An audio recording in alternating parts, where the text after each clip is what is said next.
The Oklahoma Secondary Schools Activities Association proudly presents the Bears from John Marshall High and Lawton MacArthur's Highlanders in Oklahoma's Class 5A High School Football Championship game. Today's game is brought to you in part by Arby's Roast Beef Restaurants. Go west. It's better out here. And by Mathis Brothers Furniture, America's best value. Now, your hosts, 5 Sports' Mark Ockerbloom and Mick Cornett.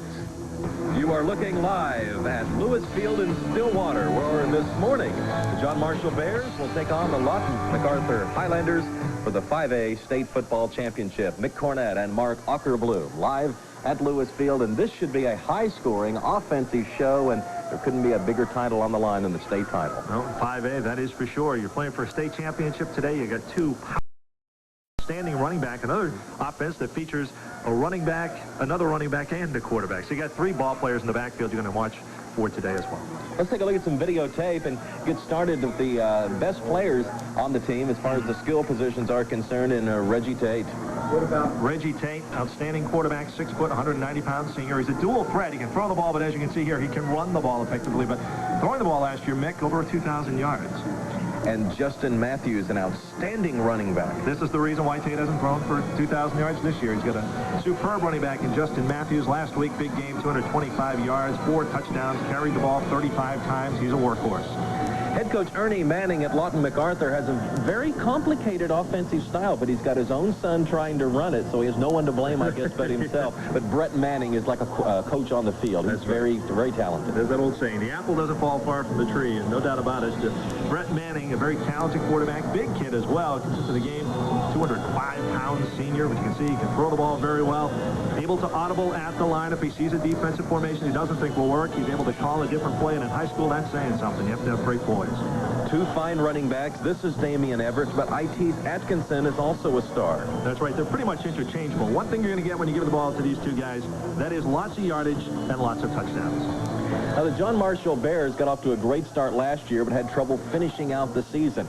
Now, this year, they've just been unstoppable. 13-0, trying to get a 14th win this afternoon. Quite a testament to Clyde Ellis as a coach, too. They dropped their last 4 games last year, but come out and win the first 13 right out of the gate. Let's take a look at some of these wins. As you can see, we talk a lot about the offense for both these teams, but look at the defensive numbers that were put on the board by John Marshall in the early going, 7-0-6. And you see on down 8-6, 7-6-0, so they can play some defense as well. Oh, yeah, well, there's 8 single digits there in the regular season on the defensive end, and of course they went overtime with Carl Albert, and the Titans are always tough. Then in the playoffs, they opened with a shutout. Then they beat Albert. Tough game. Jim Holloway's Bulldogs had a great squad. Marshall able to get past the Bulldogs and then took care of McAllister last week, 34-15. Now, Lawton MacArthur, they play the other 2 Lawton schools, which is really not fair to MacArthur because they're both Class 6A, and for that reason, they got off to a 1-2 start. That's right. Started out with a big win, but then hit the bumps in the road, as they say.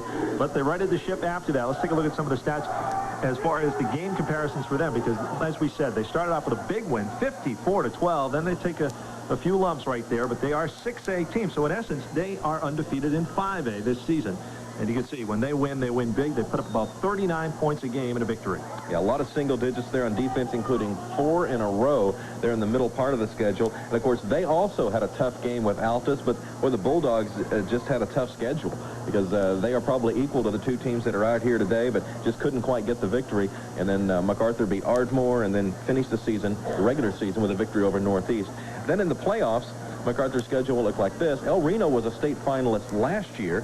Mac was able to dispose of them and then beat Douglas 38-12. And then, of course, Edmond Santa Fe only lost 1 regular season game. Now, you look at the playoff picture for Lawton MacArthur, you have to feel very good going into today's game. They've been convincing victories so far this season. We got a guy that's feeling good. Our own Sean Kimmerling is live down on the floor of the Lewis Field Stadium. Sean, what's going on down there? Well, guys, I just got through talking with both head coaches. Ernie Manning of Lawton Mac, he says his star tailback, IT's Atkinson, had a deep thigh bruise after the game with Edmond Santa Fe last week, but he did practice on Tuesday, and he's going to be just about 100% today. As for Clyde Ellis, well, he is so excited to get this game underway, I can't even convey to you. He said he's 90% certain that this will be his last year coaching the Bears, and he just wants kickoff to come as quickly as possible. How about the weather? It is simply gorgeous down here. Temperature in the 70s expected to be the highs today, and the only factor could be the wind. If you can take a look at the flags on top of the goalpost, they aren't really indicative of the wind that's down here on the field. It tends to swirl quite a bit. We'll have to keep an eye on that. Clyde Ellis, last year he was paying very close attention to the weather forecast because he didn't have a running game. This year he does have a running game, and he says he's not so concerned with the weather anymore. Last year we were looking at the 7-day, 21-day forecast. This year we don't care. You know, with a running game, you know, it's made for hot weather, wind, rain, cold. Doesn't make any difference. Clyde Ellis not too concerned with the weather. One thing both coaches agree upon is this game should come down to the John Marshall offensive line and running game. Guys, back to you.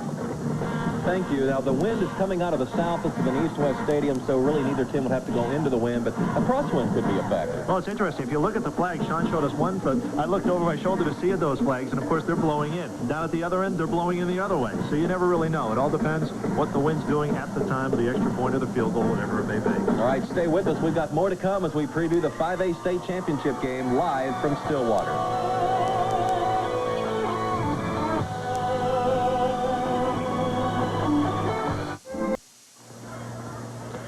Welcome back to Lewis Field, where today the John Marshall Bears and the Lawton MacArthur Highlanders will battle for the 5A state football championship. Mick Cornett and Mock Ockerbloom just minutes away. And, of course, this is not the only state championship game being contested in the state of Oklahoma. Let's take a look at some of the other games that will be contested today. And, of course, the state championships in 4A will be decided down in Norman. The Ada Cougars taking on the Clinton Red Tornadoes and, Buddy Ryan's hometown, Frederick, Oklahoma, taking on 3A powerhouse Veneta.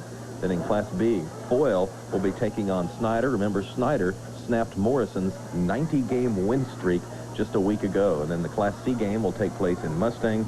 Medford taking on Central Marlowe. Now, as we mentioned earlier, Sean Kimberly saying the weather forecast couldn't be better for high school football today. But if you got up early this morning, as we did, and get out for our power breakfast before the big game, we found it was low fog, dense, kind of damp outside, but clouds had burned that all off, and we were ready to play football. Had a great game last night. So hopefully a good follow-up to our 6A matchup last night. Indeed. Midwest City was true to form last night, taking care of Putnam City North. Let's take a look at some of the highlights of that game, and a big day for the quarterback.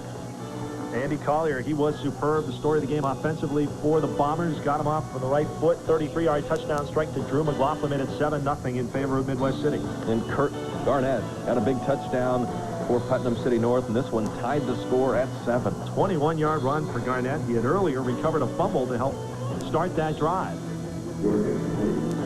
Watch Collier here on this next play. He locks in on the receiver and waits for him to get open. See that? He's reading him. Now he's open, and now I'll throw the touchdown pass. Garrett Bell on the receiving end made it 14-7, and what was interesting about that score was how quickly they responded to the score by Putnam City North. Collier here making another read. He had 2 receivers deep in that part of the zone. Found Harlan Warrior all alone. Warrior made a nice move there at the 25. Used his speed to get into the end zone. That made it 21-7 first half. 63-yard reception for Harlan Warrior. Big lead going into the locker room at halftime. Luttrell kicked a field goal, and then Putnam City North got on the board again. Hit.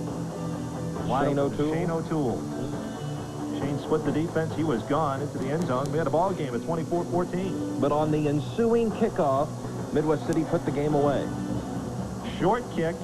We're really sure what they were thinking here, but they ended up getting the ball at the 24-yard line. Mylan Darby runs into a hole and says, not going to work up the middle, perhaps outside. Good choice. And watch here, he will be escorted in. Rideau and Vernon Maxwell, the seniors, symbolically letting loose for the sophomore as Midwest City's tradition continues. The Bombers getting their 28th straight win. Wow. The torch was passed last night. I thought that was really, as you said, symbolic when the upperclassmen helped them into the end zone, said, this is how it's done at Midwest City. Let's go back down to Sean Kimmerling, who's standing on the sideline. Sean? Well, guys, one factor that could come into play as this game develops is the surface, the AstroTurf. Now, Lawton MacArthur, they play all their home games on turf. That's 8 games so far this year. As for John Marshall, they haven't played 1 game on turf, but they do have some pretty good turf consultants. I talked to some of the coaches, and they have spoken with Mike Gundy, the quarterback coach right here at OSU, and he has given them a recommendation. He says, unless it rains, and it's not going to rain, that they should just wear basic tennis shoes, a lot like this, a lot like the surface you have on the bottom of your tennis shoes at home. They're not wearing any type of cleating surface. They think that they can get the most speed with that type of a shoe. Now, John Marshall did attempt to practice on turf, and they traveled quite a bit. In fact, they traveled more for practice this week than they have for any game all year. How far would you go to win a state championship? How about 100 miles? Wednesday, the John Marshall Bears traveled all the way to Tulsa to work out on Union High School's turf field. The reason? We're trying to find out what type of footing we can get and what shoe to use. We don't want to end up losing state because we had the wrong type of shoe on. The Bears play Lawton MacArthur for the 5A crown. The Highlanders play their home games on turf, and that may be an edge. Big advantage. They played 8 games on turf already this year, and they play every other game on turf for all of their lives. So they're used to turf. They know what shoe to use and the whole bit. After 9 years with the Bears, head coach Clyde Ellis may be calling it quits after Saturday, and his team would love to give him a win as a going-away present. We kind of wanted to win safe for them and everything, let them go out with a bang. I think that'd be nice. Go out with a ring and your finger. And it certainly would be nice to go out with a ring on your finger. Now, as for Clyde Ellis, he says when he's done with coaching, he'd like to spend some time snow skiing and watching NBA basketball games. But I guess as for the moment, the NBA will have to wait. There's a state championship football game to be played. Guys? Sean, thank you. We've got a special guest, David Crawford, the play-by-play man for the Lawton MacArthur Highlanders. I guess this has been a fun season. This has been a great season. We started off, and I talked with Coach Manning about it yesterday with the win, a big win to open the season, then lost a couple. At that point, we were kind of looking like we might be a little bit dejected, but bounced back and haven't lost since. You've had a number of touchdowns to call this year. I'm not going to put you on the spot and ask you which one was the most exciting, but there's so many. I mean, what a talented offense. Yeah, and as a matter of fact, I would just go back just a week ago. Damian Everett had one about 26 yards where he was stacked up in the backfield, came out of the pile and scooted to the sideline and into the end zone. A great score.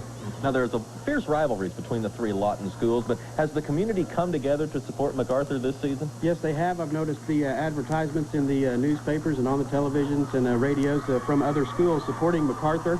Also, the marquee out in front of Lawton High says, "Go Mac, take state." So everybody is really behind the Highlanders. I have to ask you, as a newcomer to the area, playing the 6A teams when you're in 5A, I understand they're in-town rivalries, but they ever think about maybe keeping those guys off the schedule a couple more 5A teams? I don't think we can do that. We've got to keep them on there. And MacArthur will get their day when they'll take it all in town. Tell us about the quarterback, Brett Manning. Brett is he's a big guy for a quarterback out of MacArthur, a good size, about 6'2", 205 pounds, a great arm. He'll look a lot for the short passes. MacArthur will get a lot of yards after the catch. And he does have a rifle arm. He can put it deep, but he'll hit those short ones just good and strong. You mentioned that Damian Everett had a big touchdown run last week. He has suffered from a hamstring, though, this season. Is he 100%? Coach doesn't feel he is quite there yet. He's still having a little bit of problems with his cuts. He's good going straight ahead, but still having a little bit of problem with the cuts. I think that I.T. Atkinson will get the start today at tailback, according to Coach Manning. We talked with him yesterday. I.T. Atkinson certainly very capable in his own right. I think you get a little bit more power with I.T.'s, a little more speed with Damian. So, what do they think of John Marshall down in Lawton? Well, they're big, they're strong, they're a good football team. They wouldn't be here, but we're good, we're fast, we're big, we're stronger. We wouldn't be here. Either team have an edge? Well, naturally, MacArthur. All right, David Crawford. Realize he has to go back to Lawton when this game is over. David, thank you. All right, thank you. Thanks very much, Nick. And we want everyone to resist the temptation to turn down our sound and turn up KLAW 101.5 in Lawton. Let's take a look at the statistics for these two teams. And there you see just how even they are. Points per game, 31.4 for the Bears and marked 34.7 for the Highlanders. Rushing yards almost equal as well. Passing yards in the neighborhood. Total yards almost the same. Defensive stats, well, both teams averaging about 10 to 14 points a game. Rushing yards, fairly stingy, and of course they don't give up much through the pass. And you got to remember, they're generally way ahead. So a lot of times when you have teams that put away games early, they'll have a lot of passing yards allowed. Not these two teams. Let's head down to the field once again. Check in with our colleague, Sean Kimberly. Sean? Well, guys, here on the field, I'm here with perhaps the most nervous woman out here. This is Jana Manning. She's the wife of the coach, Ernie Manning, and the mother of the quarterback, Brett Manning. I guess you'd have some butterflies right now. I get kind of nervous, but the boys handle it really well, and that helps me not be quite so nervous. Now, if you had to pick someone to be more nervous about, who do you worry about more, Ernie or Brett? Well, I worry more about Brett because I don't want him to be injured, and I always want him to have a really good game. Now, I guess I should ask you for a prediction, but I think I have an idea what you're going to say. Matt's going to win. Matt's going to win. Okay, one final note from the stands here. This is the oddest thing I've ever seen. This gentleman down here, in the middle of all this, he's studying pathophysiology. I don't even know what that means, much less have any idea what he's doing down here. Guys, let's throw it back up to you. That could take the entire game to figure out what that means. I think that should be Sean's assignment for the day. I think so. I think he ought to study a couple chapters at least. We'll test him later on. All right, we'll be back with more of our pregame show on the 5A state championship game from Stillwater after this timeout.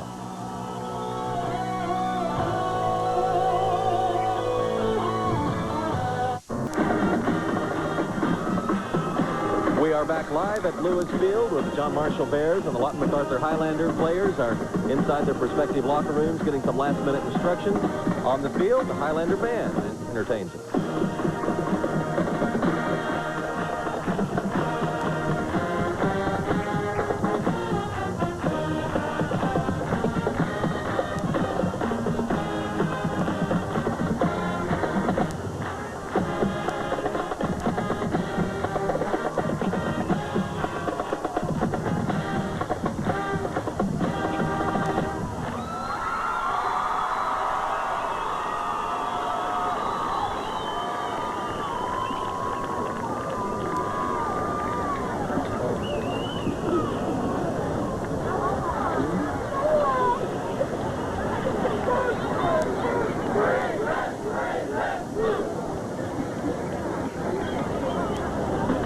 The sights, the sound, the pageantry of football, the high school level. You'll see a crowd of people on the near sidelines together around the 50-yard line. This is part of the academic excellence presentation that is taking place. One of its member schools for its academic accomplishments.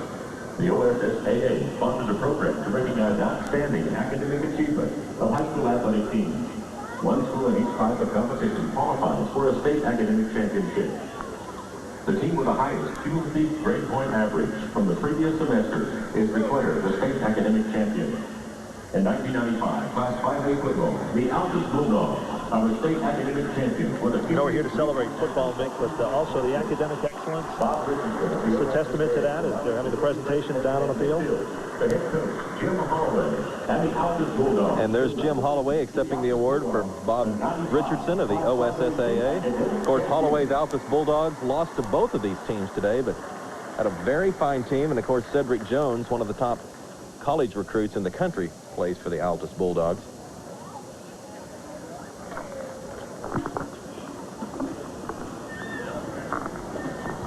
Let's go down on the field now and check in with Sean Chamberlain. Sean? Well, guys, one thing to watch as this game develops is the pregame ritual was very different for both of these teams. Now, Lawton MacArthur, they left Lawton MacArthur at about 6:30 today. They were up at 5 o'clock, had breakfast at 6 o'clock, then made the bus journey about 2.5 to 3 hours. Some of the players slept on the bus.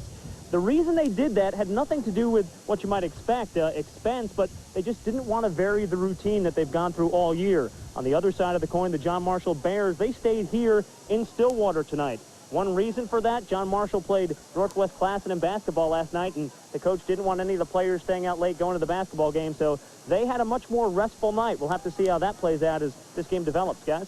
One assistant coach in particular had a restful night and morning as we saw him stretched out here in the bright sunshine, taking a few extra winks while he could. Not sure who that was, but they were here early, the coaching staff for the John Marshall Bears. That's right. And Mark, I think we ought to get into exactly what type of game we expect today. I think it's easy to say that both of these teams will be in the 30s because there's so much offense on the field, but sometimes, just when you least expect it, the defenses can take over. And I think the defenses for both teams want to step up and make a statement today. So much press, so much ink on the running backs, the quarterbacks, the wide receivers, the tight ends.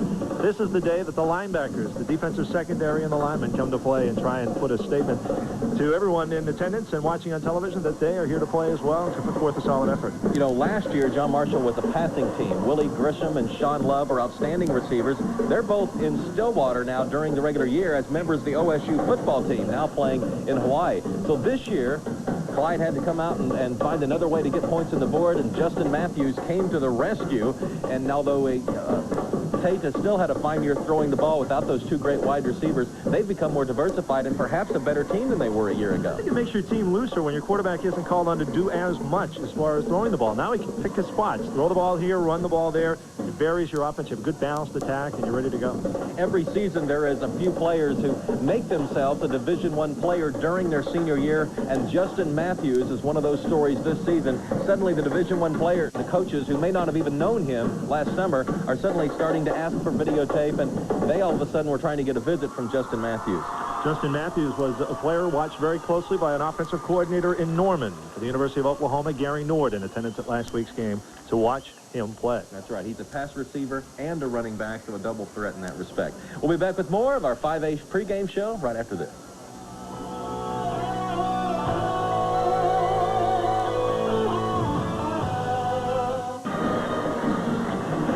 And welcome back to Stillwater. Lawton MacArthur band still on the field, entertaining the crowd that is still gathering and still pouring into Lewis Field in Stillwater. Mark? I've been impressed with the band so far. I'm expecting a great football game after this. What a pregame show we've had already. That's right. And, you know, this is really the pageantry and everything that surrounds this game is part of what makes it special for the players. This is a game that the players today will never forget. Now, they'll cherish for a long, long time, and certainly watch the videotape presentation of this game for a long, long time. Something we didn't have growing up as kids. Yeah, the game film from the coaches, but somehow they never made VHS copies for everybody. Well, we talked about John Marshall. On Lawton MacArthur's side of the ball, you know, their dual tailback situation is really a luxury. Most coaches would love to have one back as good as Damian and Itis, right. And Manning has two. That's right, he does. And two comparable backs, as we said earlier. Guys who can roll up some big numbers, guys who can put it in the end zone. You have one player is a little more finesse, another player is a little bit more brawn. That would be Atkinson. Finesse would go to Everett, certainly. But a dynamite backfield behind you and a kid who knows how to throw the football as well. One trend I've noticed in high school football is single digits on these in these jerseys. You know, when you're going over the scouting reports, there's a number 1, there's a number 2, there's a number 3. I'm wondering if this is a cost-effective mode just to save the stitching on one jersey. I don't know about that, but it's a lot easier to call a game when you only have to worry about one number and not two, because it's a lot easier to see that number as well. That's right. We're getting ready for the Star-Spangled Banner, so let's go down to the field. And there's the John Marshall Bears getting ready to come out. The MacArthur High School flag is being carried by Cadet Captain Deborah Beard. The colors are guarded by Cadet First Lieutenant Gabriel Adio and Cadet First Lieutenant Brandon Babcock. Ladies and gentlemen, please stand for the flag of our national anthem under the direction of Carl Reno, the MacArthur High School Marching Band.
Just minutes away from kickoff, and Mark, there is one common denominator from both of these teams as they enter this game, and both teams are sure that they're going to win.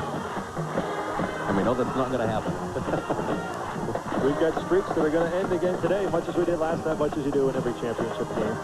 Let's go down to Sean Kimberly on the sideline. Sean? Well, guys, joining me now, a guy we normally hear more from on the playing field than from academic circles, but it's Cedric Jones, honored today as one of the academic All-Americans, I guess. Cedric, is this something that the coach stays on you about, or is it just a matter of having good academic students on the team? No, coach stays on our tails all year long about good grades, because he knows if we don't get the grades, then we can't play. If we can't get the grades, then as far as our senior year, if we don't get the grade, we can't go to college. So he's looking out for us all the way. Now, funny you should mention college, Cedric, because a lot of people interested in where you're going to school. What are your feelings right now? A lot of people think OU may have a so-so recruiting year. Are you looking at OU, and what do you think so far? I'm looking at OU. I like the running back coach. I like a lot of things about OU. I'm also looking at OSU, so I'm still keeping a broad range. Now, focusing on this game today, if not for 3 points against either team, you'd be playing in this game. Yes, that is true. Both teams played very well, and they only beat by 3 points each. And a prediction, Mr. Jones. My prediction, John Marshall. All right. There you have it. Cedric Jones taking John Marshall. We'll throw things back up to the booth with you guys now. Maybe Cedric should be in the booth if he's going to take such a stand. Indeed, he has played both of these fine teams today, getting ready to have some banners broken on the sides. Let's take a look at some of the rule changes, because if you're used to watching college and professional football, the high school game is a different game. And to start with, it's timed differently. That's right, 15-minute quarters in college, 12-minute quarters in high school football. If you jump off sides, you do not have the opportunity to get back. So there is an immediate whistle anytime there's encroachment by the defense. Pass interference can be called even if the ball is uncatchable. So that's a rule that is much different. And penalties are marked from the previous spot. This rule comes into play more on kicking situations. It's fairly complicated. We'll get into that if it should come up. And, of course, Mark, the overtime situation is quite different than what we're used to seeing in college and pro games. There are no ties. You have a coin flip to determine who is on offense first in the overtime session. Only one side of the field is used. Each team gets 4 downs to score from the 10-yard line. All points scored, including conversions, count towards the final score. Whoever scores the most in an overtime period wins the game, certainly. There's the John Marshall Band. That's right. The John Marshall Band does not march. That's why we didn't see them before the game. They're out there now, and looks like John Marshall has sent its entire senior class out for the coin toss. There you see the players at midfield. Hosea Rogers, Tango McCauley, J.R. Ellis. So keep that in mind, okay? 3 of 5 John Marshall players out for the Twice coin through the toss. division team, that's the coin we'll toss. You call it while it's in there. Referee Charlie Bears. Myers. Captain, I'd like for you to repeat what he said. Let's listen in here. What did he say? He said tails, and it is head. You have your choice. Kick, receive, defend the goal, or defer your choice to the second half. You want to defer, all right? Black one, and we'll defer. Okay, what's your choice? Kick, receive, or defend the goal. You want football. Which end do you want to defend? Turn this to back to goals with a defend, guys, over here. White will receive. Guys, step in just a second. Marshall will receive the ball game. Well, was there any question what John Marshall was going to do once they had the opportunity? They want the football, Kevin Butler says. There you see the officials for today's game. Our referee is Charlie Myers. The umpire, John Martin. The linesman is Jack Eubank. The line judge, John Iverson. And the back judge is Randy Jeffers. This crew comes from Tulsa. And, Mark, these guys have a lot of experience. 132 years of combined experience right here. They have 7 referees who have a great deal of experience, and a few others are not 7 obviously, but 7 years as a unit is what I'm trying to say. I said they've all been together for 7 years. 3 senior members. That's what right. you're trying to say. 3 senior members with 30 years each, and the most junior member of the squad still 19 years high school. Yeah, he's like the new guy. Officiating experience. And yeah, exactly. You're almost considered the rookie on the squad. They make him clean the whistles, you know, until he gets a little more experience in his 19th season. I think John Marshall's team is getting ready to come through the banner. Always an exciting moment in high school football, you know, to see the guy that breaks through the paper. Should mention, too, that I mentioned a number of John Marshall Bears. Those, of course, the Highlanders. John Marshall Bears being represented by 1 player for the coin toss. Like they're trying to build up suspense. They don't want to come out first.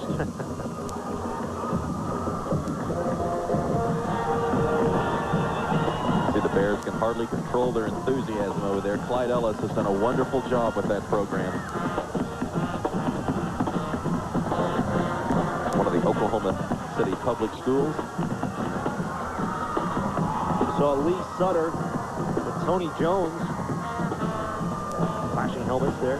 Shoulder pads getting ready. Getting fired up as they come through the paper. Here come the Bears of John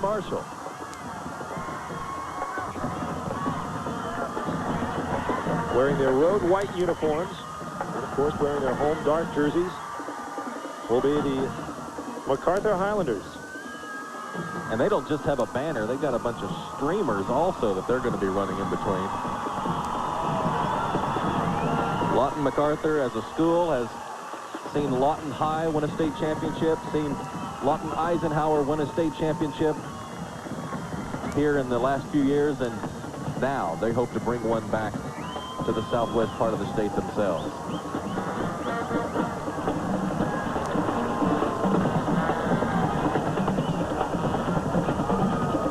The black jerseys, the black pants. You think that's for intimidation, Mark? Al Davis would agree, no doubt about it. Of course, last night, Midwest City Bombers in black and gold.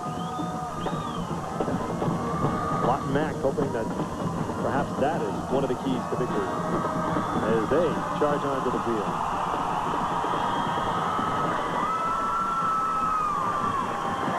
You know, I always feel bad for people who make those banners, but they put so much time and effort in with the crayons, the ink, the magic markers, and suddenly it's all gone in a flash. Gold and green and black balloons heading off into the Oklahoma wind. Let's see what Sean Kimmerling's doing. Sean? Well, guys, they had the coin toss. Lawton Mac won. They've deferred. So John Marshall is going to receive the ball in the first half. I heard Clyde Ellis talk to his receiving team. He said, one thing you remember to do is hold on to the ball. Back to you. You know, there are some coaches that was the last thing they would actually tell their players. Clyde Ellis giving those instructions up to the last minute. Now, one word about today's crowd. In this type of stadium, it looks like hardly anybody is here. But, in fact, if you were to put this number of people in your average high school facility, it would be quite full. Lewis Field capacity 47,000 for football. Just a small fraction of that, of course, here today. But we know definitely now the wind is coming from the south as all of those green and black balloons have headed north for northern Payne County.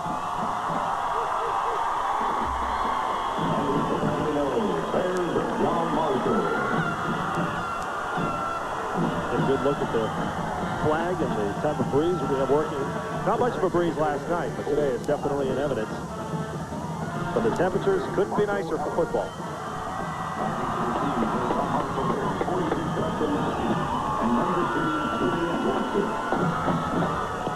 Matthews and Johnson are back for Marshall. Matthews on your left, Johnson on the right. They are vocal, aren't they? Yes, they are.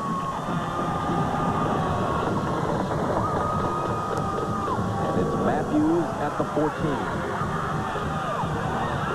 Crashes up across the 30-yard line. Justin Matthews using some of that 185 pounds to pick up some extra yardage. He is a strong kid, 6 foot, 185 senior. Averages 7.6 yards every time he carries the football on offense. So the John Marshall Bears will start on offense first. They'll run a lot of power I, pro set, some shotgun. They'll start off in the I formation. Jeff Leap is the fullback. Justin Matthews dots the I behind 6 foot 4 inch quarterback Reggie Tate. Wide receivers split on each side. And to give us to Matthews, who finds some running room over the left side and stretches forward to the 35. Good second effort that time by Matthews. As we take a look at the John Marshall offense, led by Reggie Tate, Jeff Lee, Justin Matthews, Hosea Rogers, Tony Newsom, and Tango McCauley. There are a number of these players also playing on defense and standouts on defense as well. Lee Sutter, Terrell King, DJ Grissom, Tony Jones, and Randy Lawless. A lot of size on the John Marshall line. That's been a difference between the 95 Bears and some of the squads they've had in the past. Second down and 6. Ball at the 35. We've just started play at the 5A state championship game in Stillwater. Matthews has it again over the left side, and this time he's got the first down across the 40 to the 43. With a big run over left tackle. There you see the MacArthur defensive line. Gerald Abington, Jamar Lockhart, Randy Cuthbertson, and Jeff Boone are the 4 down linemen. The 3 linebackers, and boy, these are the guys that make the tackles. Itis Atkinson, Marty Monacold, and Dusty McSwain. In the secondary, Marvin Shoulders, Damian Everett, TJ Louder, and Quentin Thacker. It's 1st and 10 for Marshall at the 43. I formation behind Tate. Matthews has got it again. Across the 45 to the 47. Haven't been any monstrous holes here, but Matthews has found running room on 3 straight carries. Let's go down and check in with Sean. Well, guys, this is exactly what the John Marshall coaches want to do. They want to take advantage of their size on the offensive line. And I talked to the MAC coaches about Justin Matthews. They've characterized him as, quote, scary. They agree with everybody. He is a legitimate Division I prospect, guys. Hosea Rogers splits wide to the left. That's Tony Newsom. Wide to the right. High formation behind Tate, and this time he wants to throw. Looking for Hosea Rogers. No, he fires it out here, and it's incomplete. The ball hitting off the hand of Aaron Lasky, but falling harmlessly to the turf. Titus Atkinson was closing in on the quarterback, Tate, who just got the pass off, and at that point, his receiver was getting covered by the defensive secondary from MacArthur. Titus Atkinson, some heavy pressure to force that pass. You see Ernie Manning there. He was 3-7 his first year at MacArthur, then 5-6, and then this year 11-2. 3rd down and 6. The Bears at their own 47.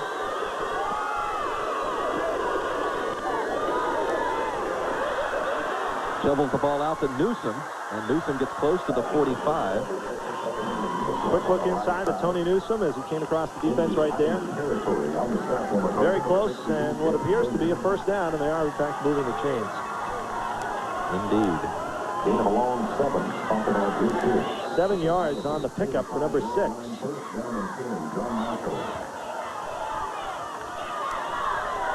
First down and 10, just outside the 45. Notice a lot of teams, when they run I formations, will have their tailback 7, 8, even 9 yards behind the line of scrimmage. Matthews just about 5.5 yards behind the line of scrimmage. He's got the ball over the left side. Another pickup of 4. And the players in the stop was Itis Atkinson. It looks like that. It's pronounced Itis. We'll get it right. Don't worry, folks. That's right. I-T-I-S. See a good look at Tate and Matthews. Stretches forward before being busted by a few MacArthur secondary players who come up to help make the stop. Quite a bit of run, but they sprinkle in the pass, and that's what we're going to look for in a balanced offense, such as the John Marshall Bears have. Keep you honest. They gave him 5, 2nd down and 5. The quick pitch to Matthews across the 40, across the 38-yard line. It'll bring up 3rd down and short. They keep the clock moving, saying his forward progress will stop inbounds. T.J. Louder, number 82, coming up to make this stop. Player who's gotten better and better as the season has gone along. According to Coach Manning, you see him come up right there. Itis Atkinson also helping out. 3rd down and 2. Gain of 3. 3rd down, 2. You can see 5 rushes, 2 passes. Brings up 3rd and 3, 38. Matthews stopped initially, and he did not get the first down. Marty Monagold came up to wrap him up. And Lawton MacArthur's defense rises to the challenge.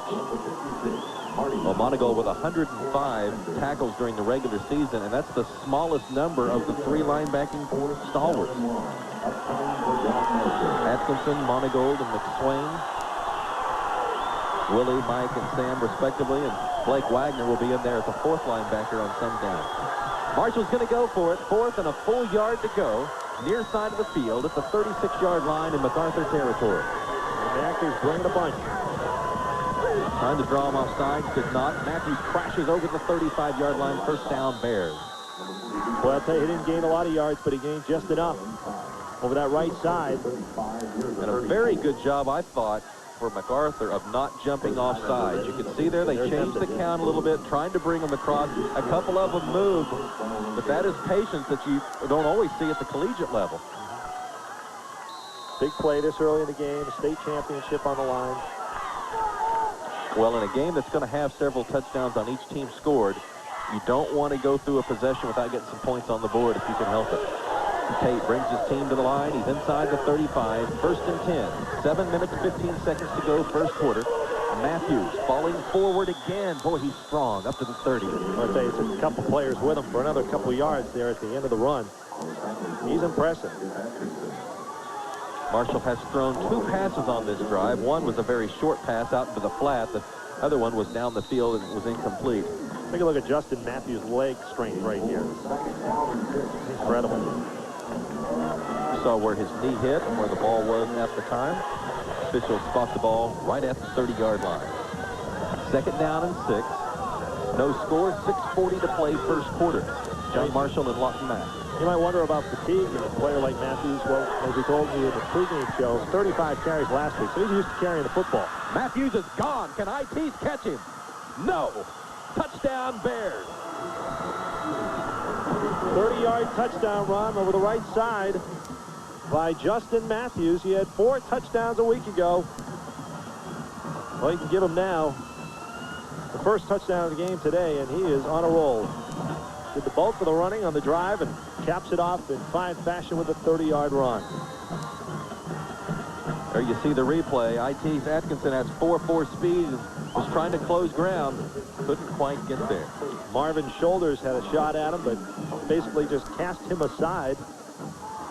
As you said, IT's Atkinson had a chance, but Josh Coates puts the point after on the board. Let's go to the break. The Bears have taken the ball. They've gotten the touchdown. The Highlanders get their chance when we return.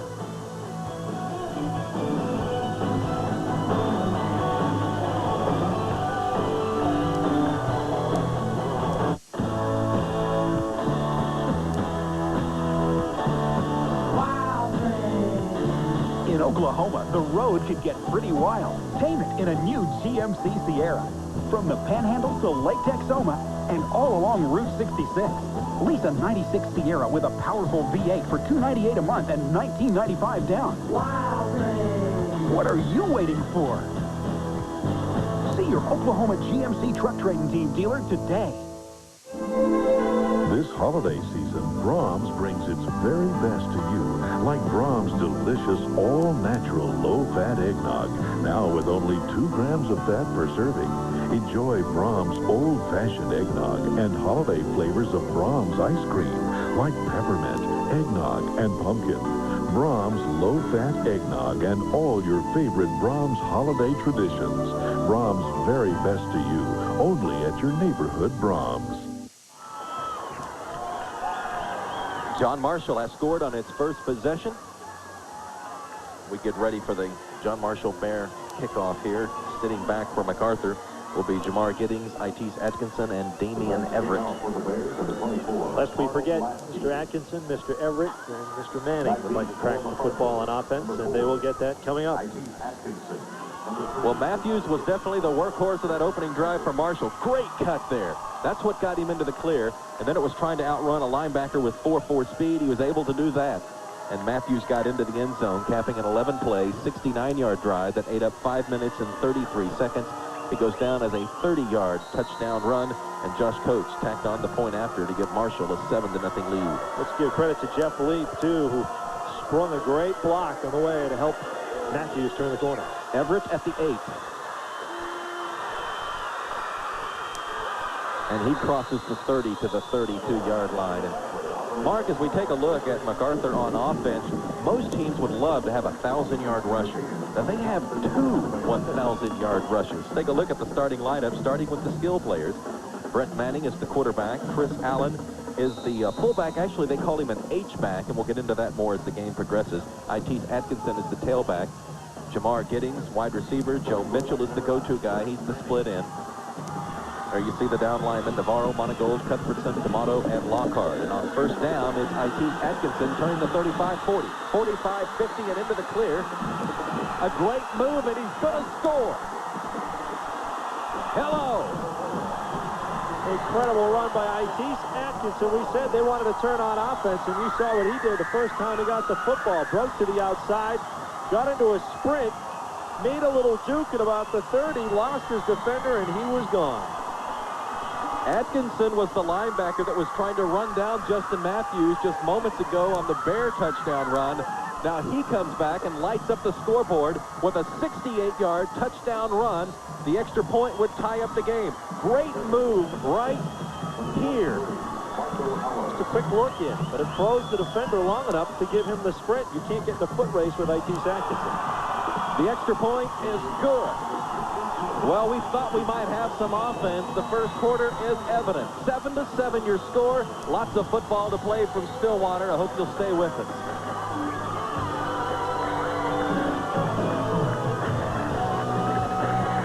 Welcome back to Lewis Field. It's a tie ball game, 7-7, 5:56 left in the first quarter. Sean Timmerling with you. And Lawton Mac ties the game on a play they call 48Z zone. It's a sweep play to their running back, Itis Atkinson.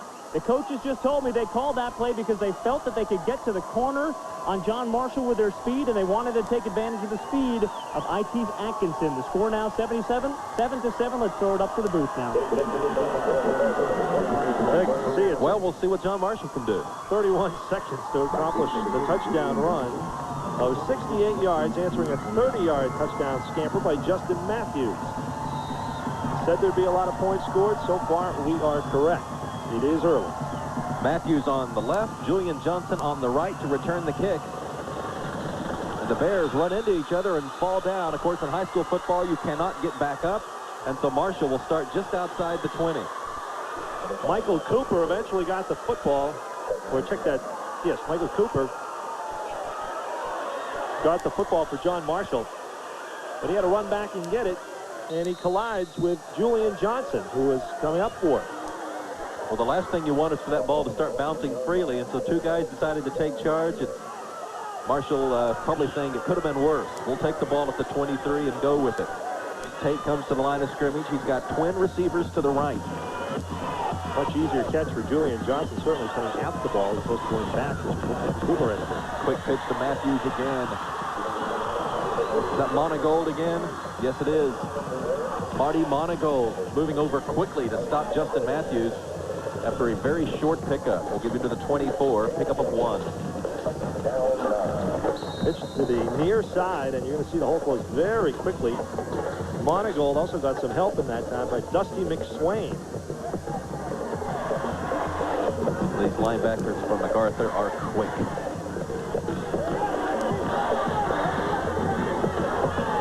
Dusty McSwain, who helped out, 142 tackles, the team leader coming into the ball game. Short gain, only 1 yard. Second down and 9. Tate wants to throw. Looking out for Hosea Rogers. A diving effort, but incomplete. Great effort by Hosea Rogers, but he needed to be about another foot taller that time. There you see Clyde Ellis. Simply a coaching legend in the state of Oklahoma. His girls track team, and you may be sitting down when you hear this because you don't want to fall over. In 20 years, his girls track teams have won 17 state championships. Incredible. 2 runners-up. What happened to that other team? Well, it was last year. Third down and 9. Shotgun formation. Not often you see John Marshall in a third and long situation. You got flags from a play. The play clock did not expire. There was plenty of time there. Let's see what the infraction is. The officials talk it over, and we have the microphone. If he remembers to turn it on. Illegal procedure against John Marshall. So that's going to make it, I think it's a third and 14. Bear in mind, John Marshall for the season only punted 13 times. Their opponents punted. Start on the offense. Third down. That's once a game. Wow. Hosea Rogers splits wide to the right. Tony Newsom splitting to the near side. On third down and 14, Tate will take the snap in the shotgun formation. They let go the screen to Jeff Leap. 25, 28-yard line.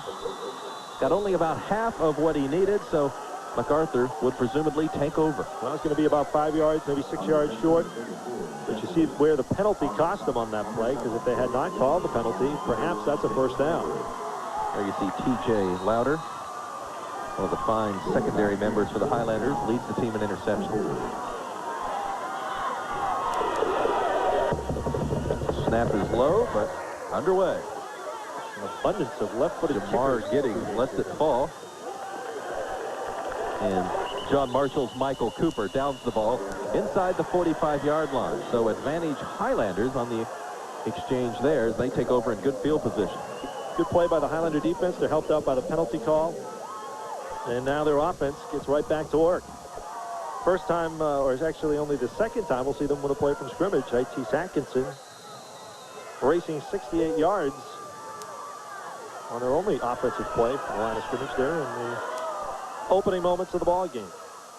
They've had one play, and they have 68 yards of total offense. Single back behind Manning. He wants to throw on first down, lets it fly to Mitchell.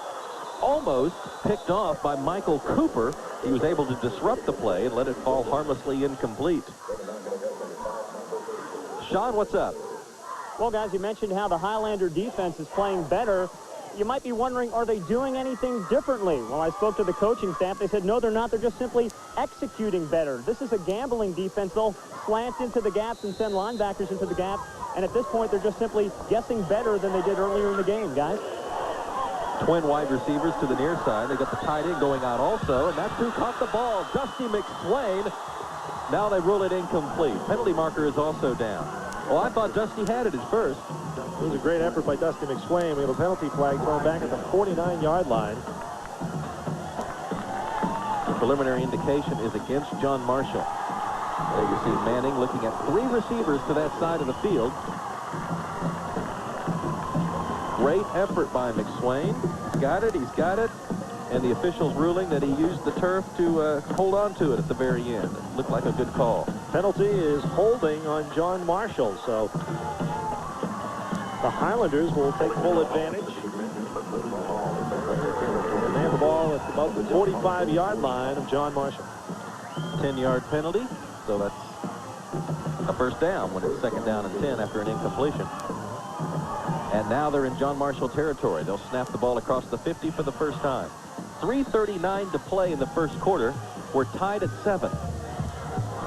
Brett Manning, the MacArthur quarterback, and he hands off to Atkinson. Pick up of 3 or 4 yards over the left side. It's interesting that they had so many pass plays there, and then finally went to I.T. Atkinson, who was money in the bank the first time out. Tango McCauley, Randy Lawless, Antonio Jula, DJ Grissom, and Seneca Harris, part of that John Marshall defensive line. Jones, J.R. Ellis, and Michael Cooper at DB. Justin Matthews and Kevin Moore as well. Atkinson across the 40, bounces it outside, just short of the first down. You know, we would like to have given you those lineups on their first possession, but they scored too quick. That's right. MacArthur didn't give us time. Scoring on the first play, it touched the ball. It's now third down and a long 2. You see Atkinson bouncing outside. Tony Thompson and Tango McCauley making the tackle. And big stop there. Crashes over the right side. He did not quite get it. We'll see if this is 4-down territory for Coach Manning. Jeff Leap on the stop for the John Marshall Bears. Jeff Leap, 129 tackles coming into the ball game. One of the stalwarts. They stretch it out there to find the hole that they like. It'll bring up another 4th down and 1 this time for Lawton MacArthur. Less than a yard. Atkinson got the first down across the 35. Good job, though, by the Bears from John Marshall as they got up into the line quickly, but I.T. Atkinson had just a bit of an edge carrying the football and had a full head of steam. Some nice blocking going on. Remember, these Highlander offensive linemen are outside. Sean, what do you got for us? Well, on Lawton MacArthur's first 4th down opportunity of the game, they went to a call they call double heavy right 22 pop. It's a quick little hitter to I.T. Atkinson. It was just enough to get the first down, guys. Back to you. Double heavy right 22 pop.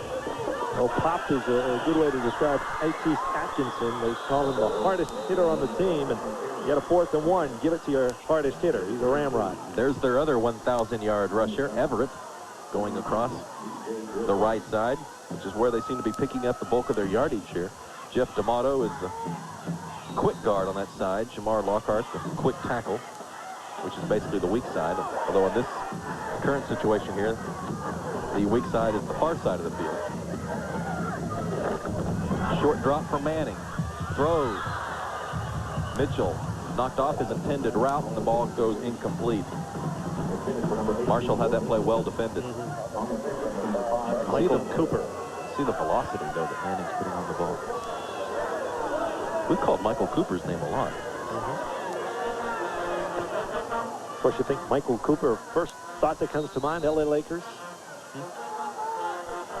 Larry Bird called him the toughest guy ever played against. That was a matchup that will go down in NBA history. 3 wide receivers to the left for Brett Manning. He's looking that way. Now he's looking to run.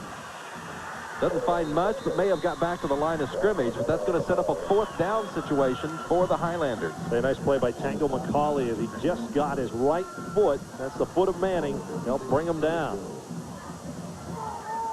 4th down. 9. Look at Lee Sutter. We talk about the size of the John Marshall Bears. 6'3". Guess the weight, Nick. Looking at him, 270, so right on the money. That's pretty big for high school. You've got to run around because you're not going to run through. 4th down and 10. They're throwing. Everett looking for running room. Great individual effort, but he didn't gain more than a yard or 2, and John Marshall has held. Seneca Harris with the one-handed tackle to trip him up. For a moment there, though, if you're the coaching staff for John Marshall, you say, we've got to get a hand on him. Keep your eye on number 8. Spins off the tackle right here. He's going to be prone on the ground. He's going to come back to make the tackle right there. Look at that. Probably enough to trip him up. Probably the type of play that worked real well when the talent level on the other side of the ball wasn't as good as you find in a state championship game. And, of course, that's part of the process of these coaching staffs, trying to figure out exactly what's going to work when you're matched man for man, speed for speed, size for size. Injured player down on the field. Also, Seneca Harris, give him a lot of credit for getting back into that play. He was beyond the play and came back. And a lot of kids might have just given up and said, well, I'm not going to catch him at this point, especially a kid with the speed that Damian Everett has. He came back and made the one-handed tackle. Yeah, from what I've seen of Everett, the first guy there is not going to make the tackle. Have you noticed that today? The first guy misses, and the second and third guy have to come over in pursuit because they're the ones that are going to have to make the tackle after he makes the first guy miss. Quick first half, or first quarter, I should say. 30 seconds remain. What a start to the ball game. We had a 30-yard touchdown run by Justin Matthews. Point after touchdown, good. 7-0 John Marshall. And then we have the answering touchdown, 68 yards for Mike Teese Atkinson. Another play on a touchdown. We're tied at 7. Left-hand corner of the screen, we're going to see the injury.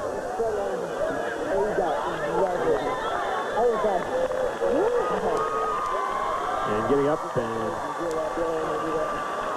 helped off the field is Antonio Fuller. Looks like he just kind of got caught and twisted the wrong way.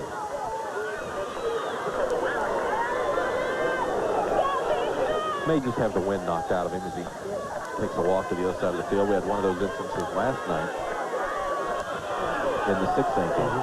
And we saw that player come back and make a great catch. Maybe 3 plays later.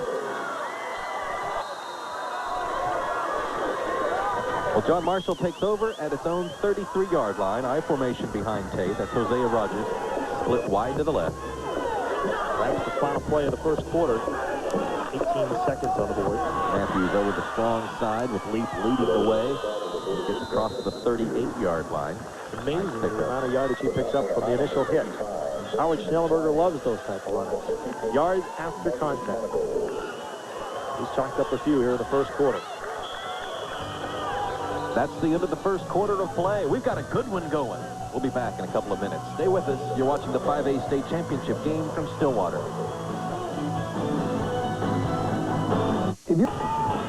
Back at Lewis Field, they're getting ready for the second quarter of play here, a tie game. Clyde Ellis just told his team, this is a simple game. Just take your time and block. They think that Lawton MacArthur is slanting into the gap. They're going to try to get outside with tailback Justin Matthews, guys. Sean, it's a good thing you're off the field. Now we can get the second quarter underway. Thanks. I'll tell you, he is free to roam that side. And the field as well. Second down and 5 for John Marshall. Matthews following Leaf again. Pushed forward to the 40 and not much more. Gerald Abington helping to get into that backfield first and try and trip him up. Had some help along the way. First quarter statistics. First downs just about even. Yards rushing, about the same. Yards passing, the edge goes to the Bears. Total yardage, slight edge for the Bears. Passes, not much passing, been mostly a running first quarter. 2 penalties on the Bears, none for the Highlanders. And as a coach, obviously, liking the fact your team came out and played penalty-free in the first quarter. 3rd down, 3. Looking for that early bus ride, Ernie Manning's to be tired, but not the case. They're ready to go. Tate still got it. He crossed the 45, was not able to get the first down. Jamar Lockhart was in hot pursuit. Hot pursuit is right. He flushed him out of the pocket, was chasing him down, and give credit to the quarterback for scampering for a few yards.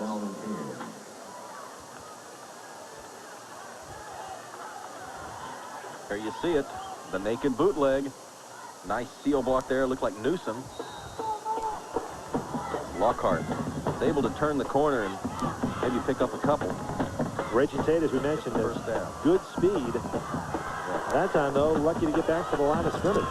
Well, yeah, he's just able to pick up the first down. As a matter of fact, he gained more than I thought he did, too. And here on first down, he throws long for Newsom. I thought he got back to the line of scrimmage also, Mark. He picked up, just got to the first down marker. Incomplete on first down. Good look at Andy Bogert and Clyde Ellis. That side of the field. You may note that the ball is set just outside the hash marks. Of course, here on the campus of Oklahoma State, this field is set up for collegiate play. So the ball is placed outside the hash marks because in high school, their hash marks are just a little bit wider than in college. There's also a difference with the goalpost that we'll get into later. Matthews on the draw play. 50, 45, 40. And it's a foot race. They've got the angle and they've got the tackle. They push him out of bounds at the 14.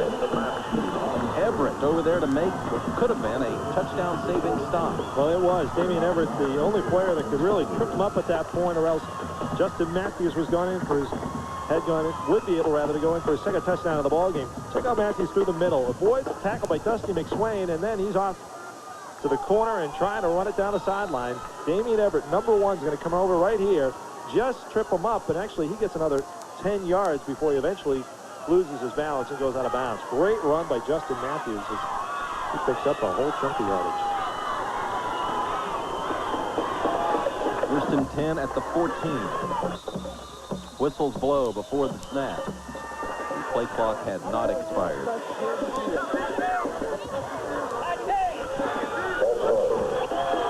Procedure penalty on the Bears. Their third John Marshall.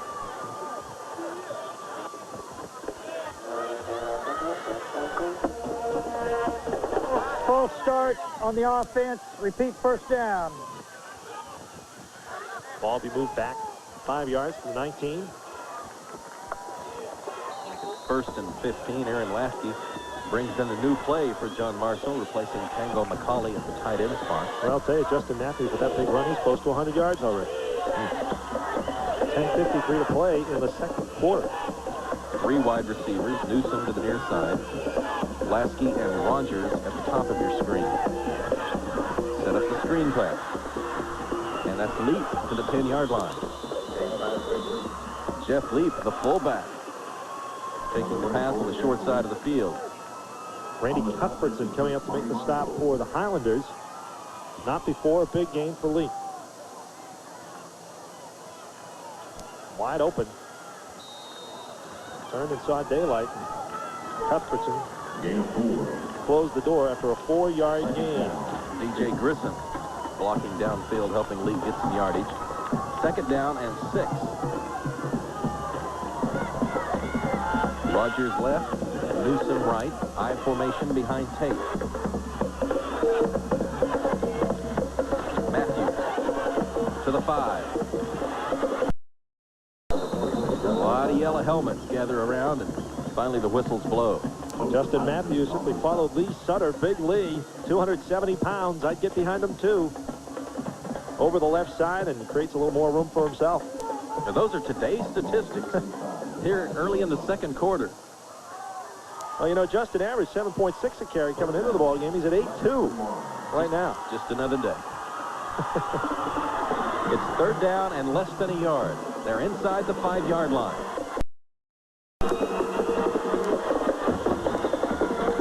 Matthews crashing over and getting the first down where the yardage gets tough.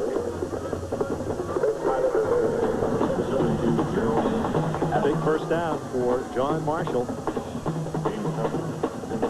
This is power football. He gets low to the ground, falls right over the line, and basically if he just fell over and had some room, he was okay. John Marshall's offensive line goes 260, 250, 260, 220, 270. And here you see the unbalanced line to the right side. Matthews. Well, the yardage is tough, but he's picking away at the Highlander defense, getting another yard. Pick your Highlander. He probably was in on that play.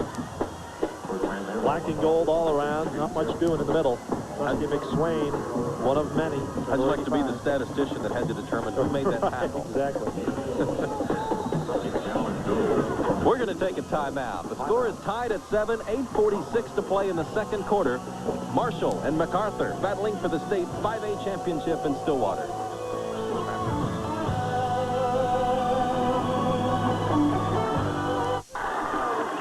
Back live in Stillwater. I want to say hello to Dr. Charles Green, a big booster of Lawton football, Lawton High School, Lawton Eisenhower, Lawton MacArthur. He's been a team doctor for all the schools for as long as anyone in Lawton can remember, and I know he's watching us today on affiliate KSWO in Lawton. Hope he's enjoying the game. Second down and goal at the 2. Matthews trying to get outside, tripped up. Great tackle inside. Who was that, Marv? Was that Lockhart? No, it was 76, Dan Powell, 5'4", 250-pound senior. Check out Danny Powell, 76 over the top part of your screen, gets to the line. You know, they got a drill like that. You get on your knees, hands and knees, you fight for every yard you can get to try and get to that ball carrier, and you saw it in evidence there. Every drill you ever did, high school football, when you did that, it paid off that time. Bring up 3rd and goal. Another timeout down on the field. Well, if the Bears don't get in, that play by Powell could prove to be big.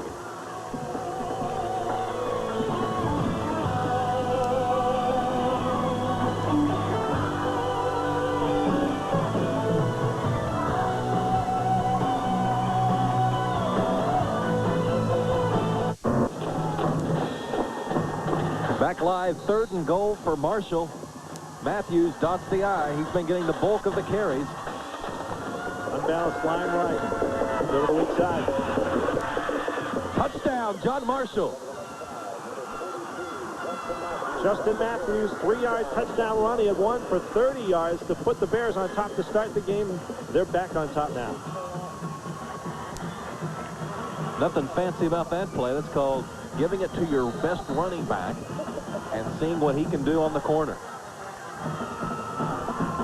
And you see the pitch. Jeff Leaf leading the way. He takes one man. Well, you know it's a good sign when your fullback is blocking a guy 4 feet into the end zone. That means you get a pretty good amount of running right there. That's a successful play. And that's a successful extra point. Josh Coates makes it 14-7. Well, you know, the last time the Bears scored, the Highlanders came right back and scored on the next play. Took a ball of 31 seconds for Keith Atkinson to go 68 yards. Justin Matthews, 2 touchdowns today. Last week, had a big week. 4 touchdowns, halfway there now. Difference is that was against 7th ranked McAllister. This is against Lawton MacArthur. Justin Matthews.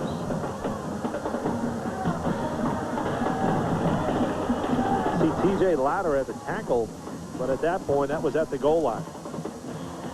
67 yards, 11 plays, 7:15, 3-yard touchdown run on 3rd down by Justin Matthews. Josh Coates adding the 2nd extra point today. MacArthur, not a big team on defense, but very scrappy. They fly to the football. The ball well. On that possession, they showed a lot of bulk inside, pushing John Marshall to the limit before the Bears could get it into the end zone. Danny Powell coming up with a big play to make 3rd down. Possibility. Arnold Lasky kicking off for the Bears. Damian Everett watches it go into the end zone. Automatic touchback, and MacArthur will start at the 20. 8:15 to play in the second quarter. John Marshall has jumped in front of MacArthur 14-7 at this juncture. Sean, what's going on? Well, guys, I heard Mick say that last play was called giving it to your best running back and seeing what he can do. I've got to make a correction, Mick. It's actually called 29 sweep. Marshall went inside the 2 plays previous on a couple of blast plays, and Lawton Mac was very successful in slanting into the gap. So they decided to go wide. They gave it to Justin Matthews, and that was the difference in that drive. Everett in the ball game as tailback, and he crosses the 20. Very short yardage on the near side of the field. Randy Lawless, 260-pound tackle, coming up to make the stop. With action. Father and son going over offensive strategy on 2nd down and 9.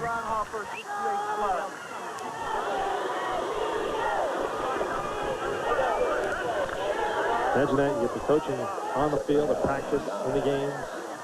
No doubt they talk about it somewhat at home. George Ellis goes in motion across the field. 2nd down and 9. Pass out into the flat. Dusty McSwain made the catch. It's going to be for negative yardage. He made the catch, but Tony Newsom made the hit, and that's what kept this crowd riled up. Big play by Newsom. We talked about flying to the football for MacArthur. How about the John Marshall Bears? Check this hit out by number 6. He closes quickly. High and low. 3rd down and 9. Lost about a foot or 2 on the play. 2 wide receivers left. 1 wide receiver to the right. Manning hits a 3-step drop. Can't find anybody. Now lost one deep. Mitchell trying to fight free. Can't do it, and it's incomplete. Good coverage there by Michael Cooper. Defensive secondary has been very impressive so far. John Marshall. Number 5, Michael Cooper. It makes you wonder why Atkinson and Everett aren't getting the ball a little bit more here. Proving they can run with the football when they get it. Highlanders are letting it go to the air. So for the first time, apparently, Marshall will get the ball when they have the lead.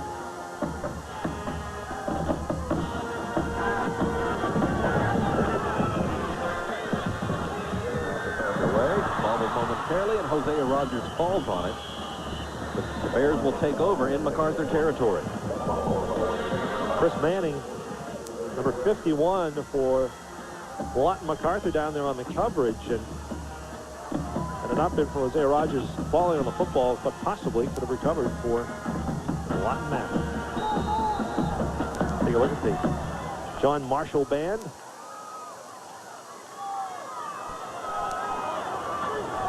And the Bears go to the offense. First down, 6:32 to play first half. 14-7 in favor of the green and white. Wide receivers to each side for Tate. But guess who's got it?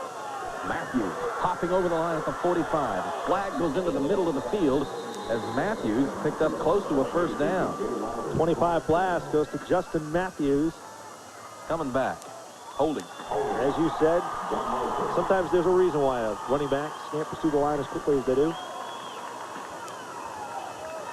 Holding the call. Big hit. Turned in by DJ Lauder there at the end of the play. Ooh, a crushing penalty for the Bears. It was about a 10-yard gain. Holding. Hold on the offense. Repeat, first down. Holding is 10 yards from the point of infraction. So about a 20-yard penalty. Let's see exactly where they spot it. 42-yard line. And indeed, it's First down, 20. about 1st and 20. So the holding penalty evidently took place right at the line of scrimmage. Well, they're at their own 42. Need to get to the 38 of Lawton Mac for a first down. So the good news is it's first down. The bad news is you got 20 yards to go. Matthews on the draw play across the 45 to the 47. That's very similar, if not the exact play that he scored on a while ago. Dusty McSwain coming up to make the stop for Lawton Mac. We called his name a number of times on defense. Second down. Well, I say he scored. That was his 30-yard run. It was not a score, but that's the play where he broke outside earlier on the draw play. Second down and 15. Hosea Rogers split wide to the right.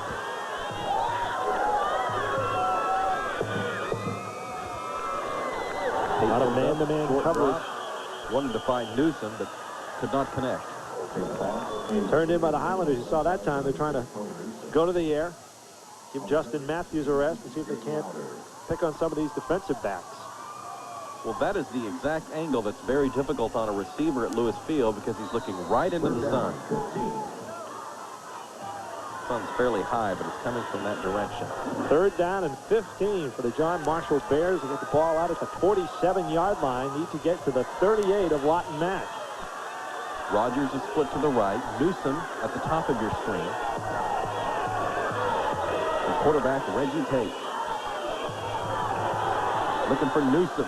Got him. He's got him. Does he have the first down? With the spot, I don't believe he got it. They're going to spot it about, and no one was around him. Not sure if he had to dive to his knees to get that ball. Perhaps he did. Perhaps he felt he was at the first down marker. It's going to come up about a 1.5 short. Well thrown ball. A little low. He comes down to get it and then reaches forward. But once his knee was down, it's wherever the ball was at that point. So as he lunged forward, he knew he was close to it. He may have lunged for it, but the official had already marked him down. It's 4th down and 1 foot to go. Unbalanced line to the left. And that's where Matthews is going. Not sure he got it. The Highlanders were waiting. They were waiting with a vengeance. It Atkinson leading the charge. Jeff Leap went outside. Matthews went inside. Only problem was Itis was there to greet him. Watch 34 go outside. Coming back inside. I see what you mean. Not sure where the play was intended to go, but Leap did head for the outside there. They've held him. MacArthur takes over. Let's go to Sean. Well, guys, that play was called in the huddle as a 25 blast. Justin Matthews took it a little inside. He took it to the 2-hole. Coach is not happy with that. He didn't follow his blocker, and the result, Lawton MacArthur takes over, guys. Big lift for Lawton MacArthur as their defense comes up with a big stop. Of course, the holding penalty was a big play in that drive as well. 3 wide receivers, but Keith Atkinson has it at the 45, and he's got a first down near midfield. Well, Highlanders off that big defensive stand, beginning to pick up the momentum on offense, and they go back to the ground game, which was so effective early on, and Keith Atkinson with a big chunky yardage and a first down. Ball at the 49, huge hole. Got the Bear linebackers turned around. Secondary has to come up and make the play. Chris Allen helped turn around one of those defenders, and the revolving door worked in favor of Keith Atkinson, who's now a slot back on the near side. And he wanted to throw. Now he's in trouble. Scrambling out to the right. Looking deep from Mitchell, but it's intercepted. Reggie Tate picks off the football. Well, Manny was hoping to just get rid of the football and have it land softly in no man's land. But Reggie Tate was there to intercept. We do have a flag on the play. He's going to get flushed out of the pocket here. Once he sees that's all closed off. So they're holding on the defense, so this is not going to count unless it was after the change of possession. If it's on the return, then the interception would count. Holding on the return. But you watch right here.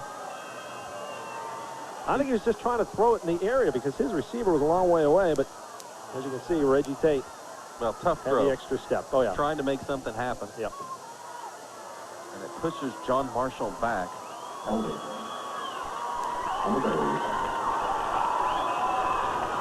I don't like to see penalties, but your team has the football on first down. That's okay. So it's after the change of possession. So John Marshall will retain possession of the football after the interception by the quarterback, Reggie Tate. And they'll start the drive at the 22-yard line. 3 minutes and 31 seconds to play in the second quarter. Marshall clinging to a 14-7 lead. Just when we talked about the momentum starting to shift to the Highlanders, the turnover. Tate gives to Leap, who finds running room close to the 30. 6'2", 190-pound senior, Jeff Leap. Great name. Running back, isn't it? Yeah. Hey, Sean, what do you got for us? Well, guys, on Marshall's last possession, Justin Matthews hurt his hand on that 4th down attempted conversion. At first, it looked very serious. The coaches thought it might be a break. At this point, it doesn't look like a break. Justin said, just tape it up. I want to get back in there. He's not in there now, but we'll have to see if he can get back in the game. And until he gets back, it looks like Leap's going to take the majority of the effort. Tell Justin Matthews barely could contain himself. He didn't want to stand there. He wants to get going. Well, I think he's mad at his body for letting him down like that. As bodies will do from time to time. Exactly. Have a mind of their own sometimes. That's right. Here he goes. He's mad because Jeff Leap got 2 carries before he could get back out there. There's Sean. Hey. Yeah, over here, Sean. There you go. Yeah, there you go. How you doing? 2nd down and 3. Before that last play, Leap crashed into the line. Now they're going to measure and see if he got it.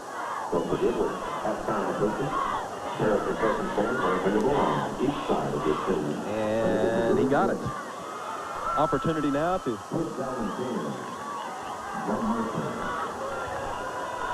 And there he comes, Justin Matthews coming back into the game. John Marshall assistant coaches deserve some credit for this fine season. Darrell Alfred, Andy Bogert, who's the offensive volunteer coach. Andy has done a lot for this school. Richard Kilgore, Tom Abel, Leotis Robinson, David Hall, Bernard Roan, Reggie O'Han, Rick Ruth, the athletic director. 1st and 10 for Marshall at the 32. Matthews is back in the game and crosses the 35. See if he's paying any attention to that hand. He's injured on his last carry. Should mention also for the John Marshall Bears, Rick Roop, the athletic director, Dr. Marvin Crawford, the superintendent, and Valerie Cooks, the principal. Hope none of these players ever went to her office, other than just say hello. 21 rushes, 129 yards. How about that? The 41-yard run we saw earlier. 30-yard run for a touchdown. Also a 3-yarder for a touchdown. 2nd down and 7. And Matthews on the sweep. Leaps with a lead block. Good pursuit there. And a little bit of running room. Matthews makes a good effort. Uses the field wisely. T.J. Lowder like over there in pursuit. pursuit. He is getting up very slowly. T.J. Lowder was the first defender in to try and get a crack at him. He's the one who flushed him out to the sideline, and then the rest of the pursuit team caught up with him. I'm not so sure that hand's hurting more than he's letting on. Well, he's not going to tell you it hurts at this point because he knows they may not let him play. 3rd down, less than a yard to go. Ball between the 41 and 42-yard line. Nothing fancy, just the toss sweep. Watch when he goes out of bounds here and lands on the turf. If we can keep this up, guys, you're going to see him go down. Well, take my word for it. He was slow getting up, and it's 3rd and 1. 3rd and a little bit. Tate goes forward.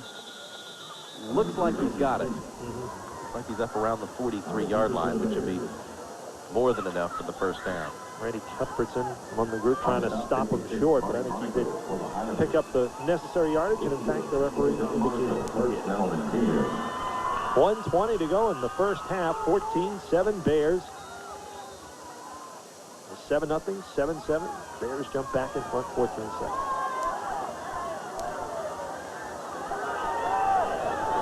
We've talked a lot about Justin Matthews. He's the state champion in a 300-meter intermediate hurdles. Sophomore and junior year. He has qualified academically. Nice pass by Tate. Yeah, Newsom took it at the 45. It's going to be a 1st down for John Marshall. And now they're starting to work the sidelines as the clock begins to be a factor. Saw that play work earlier on the 3rd down call. On the top end, T.J. Lowder, former Newsom, nicely sized, 6'2", 210-pound junior. Concentrate. See him watch the ball all the way into his hands. T.J. Lowder making the hit. The ball now in Highlander territory at the 45. Rogers is split wide to the right. Short drop, looking for Newsom, nothing there. Throws it away. Well, time beginning to become an issue now. 50 seconds left in the half. Bears still 45 yards away from a possible touchdown. They got their work cut out for them. 2nd down and 10 following the incompletion. Clyde Ellis putting his team on.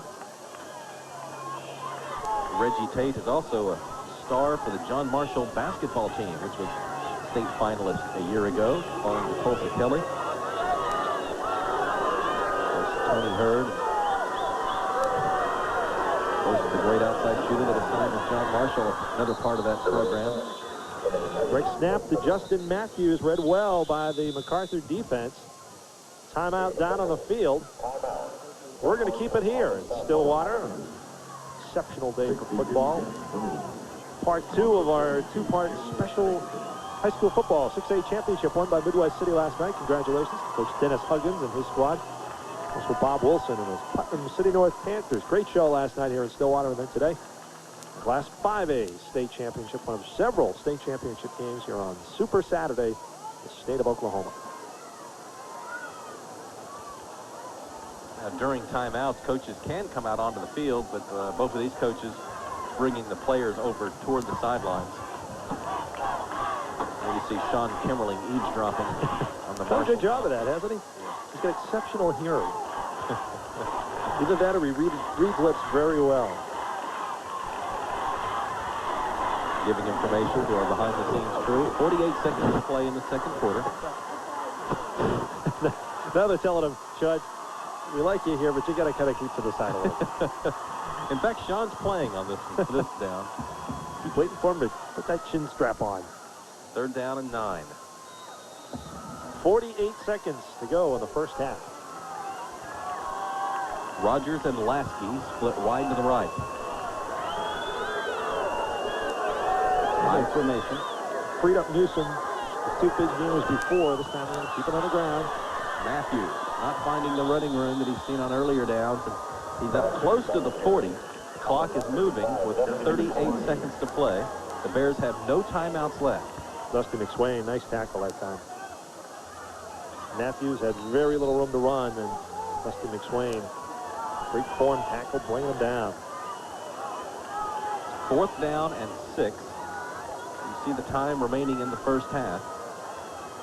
Marshall taking its time, kind of precariously here between wanting to snap the play and not. Yep. The shot clock will expire before the 2nd quarter expires, and they're just going to let it expire. I guess take a 5-yard delay penalty. Clyde Ellis content with that. All part of the script here.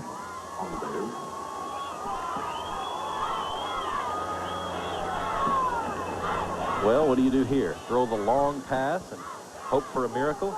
Or do you merely just go to the locker room with a 14-7 advantage? I don't know. You know, you got some speedsters back there in that Lawton Mac defense. They pick the ball up, you know, it might be like a punt return or a kickoff return. These kids get a full head of steam. You never know what could happen on the way back down the field. You could make a case for either call. Let's see what the John Marshall staff wants to do. You're going to throw it up. Make sure you get some people in the neighborhood. Now they're going to run it with Matthews. Time has expired, and Matthews twists and turns inside the 30, padding his statistics. Justin Matthews, well over 100 yards in the first half. His 2 touchdowns have the John Marshall Bears on top in this Class 5A state championship. 14-7, the score as the 2 teams head into the locker room.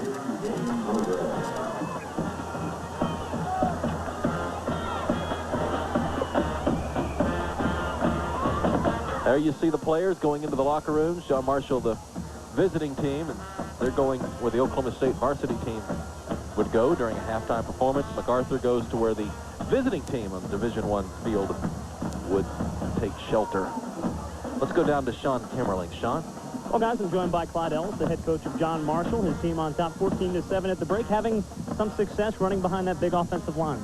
Oh, we're doing fair. We gave up that one play on defense that hurt us, and we missed a couple of blitzes they were going, but other than that, it's about like we figured. Justin Matthews hurt his hand in the 2nd quarter. Have you had a chance to speak with him, find out his status? He's okay. He just, okay, it's turf. It was a turf burn, and we just put something over it so it won't get any blood on anyone. And for the second half, more of the same, running behind that big line? Yeah, we got to try to control the clock and stop them on defense and try to get another score in. All right, Coach, good luck. That's the story from the field, guys. Back up to you. All right, Sean, thank you. I want you to stick around for halftime here from Lewis Field in Stillwater. Several things planned. You'll want to be a part of it. The Bears lead it 14-7.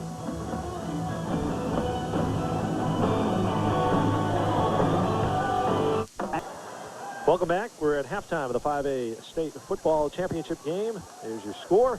Performing down on the field, the Lawton MacArthur High School Marching Band.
Channel 5. We'll continue with our halftime activities right after this.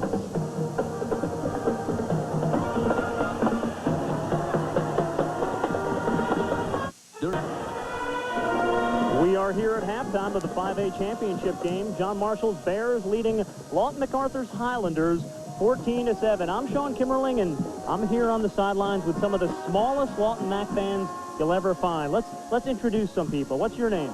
Allie. You're Allie. Okay, how old are you, Allie? 5. 5. Okay, and your name?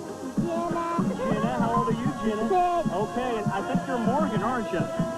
How old are you, Morgan? 5. 5? Morgan, what did you think when Lawton Mac ran the 48 double Z zone against Itis on the corner? Okay, very good. My cheerleaders here are now going to do a little exercise with the Lawton Mac cheerleaders of normal age. Okay, girls, take it away. They're getting ready. They're getting in position. Morgan up top there.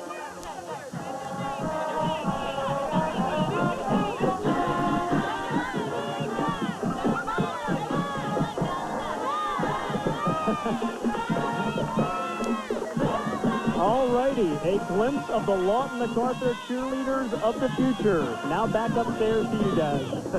Sean, thank you. We are joined by Alpha's head football coach, Jim Holloway. Jim, you played both of these teams. What did you think of the first half? Nick, I tell you what, it's a great first half. It's about what I anticipated. I thought that John Marshall would control the football with the running game, a few play-action passes, and MacArthur with a big play potential. Of course, they showed it with an 80-yard run from Atkinson, so it's about like what we thought going in.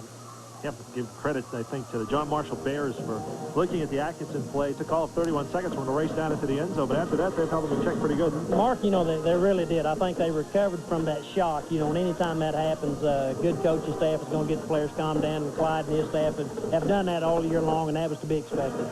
Jim, you've had the pleasure of coaching two of the outstanding high school players of the 90s. At Wynnewood, James Allen was recruited all over the country. Now you're going through the same thing with Cedric Jones. As a coach, what's it like to go through a very highly recruited player? I'll tell you what, it's fun. It's fun watching these kids, you know, see how they react to all the attention and such. Of course, it's a great honor and a privilege for our program to get the attention that we're getting. But, you know, both James is such an outstanding young man. Cedric seems to follow in his footsteps, some of the same similarities that we've seen through this recruiting process. And I think both young men have handled it extremely well. And, of course, James was probably going to OU all along, as we all know. Cedric's still undecided. He's getting tremendous attention from all over the country. Where will Cedric play? What position? Well, you know, I think it probably depends on what school he chooses to go to. It doesn't matter to him. He can play on both sides of the football. You know, he can play an outside linebacker, he can play a down lineman. He can play fullback if he's in the right system. So I just think it's just pick and choose the college that you want to go to for the right reason, and then he'll gladly play anywhere those coaches want him to. Jim, we're talking an awful lot about football and athleticism, but academics play such a role not only in high school, but college and beyond. And down on the field before the game, you're accepted a trophy for academic excellence at Altus High School. Mark, we won the state Class 5A academic championship for the second year in a row, and we're really proud of that in Altus. You know, academics does come first, regardless of the outcome on the scoreboard. We take great pride in it. Superintendent of Schools, Dr. Mike Copeland, high school principal Jerry Winkle, and all of the fine faculty members there at Altus are very supportive of athletics, and in turn, our players show great respect and for what they're really there for, and that's to take care of the classroom first. We're very proud of these honors. Congratulations. Thank you very much. Well, Jim, when a high school coach is hired, how much is academics pushed through the hiring process? Well, you know, I think every Board of Education is going to charge the football coach or the basketball coach or whatever with making sure that the athletes keep their priorities straight. And obviously, in this day and age, the importance of education is primary, and most schools should look at this as primary importance, and we do it at Alphas. Can a coach have an effect on that? I think so. I think it should really come in. You know, most high school players look up to their coaches as a positive role model, and we really try to push it. All of our coaches in our system do. Won the state academic championship in baseball last year as well. So, you know, we're proud of these honors, but you have to push it, you know, and I think if coaches place an emphasis on it, then the players will follow suit. Jim, thank you. Congratulations on another good year at Altus. Appreciate it very much. All right, Jim Holloway, the head football coach at Altus, will be more with our halftime program right after this.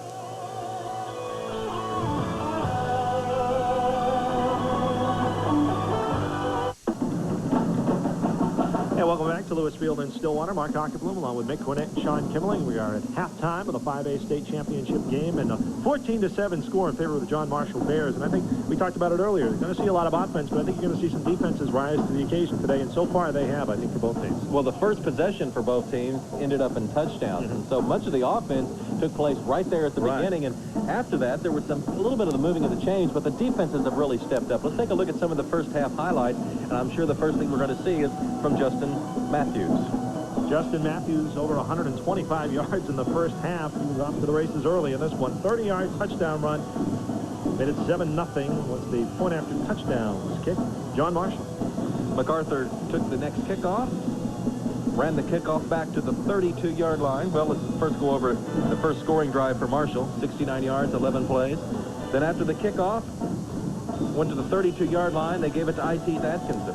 I.T. Atkinson gets a nice block there, and now he's getting into the sprint mode. He's going to run down the sideline, freeze the defender with a quick look inside, and basically just said, follow me into the end zone at this point. And he was able to race into the end zone. 68-yard touchdown run for number 4.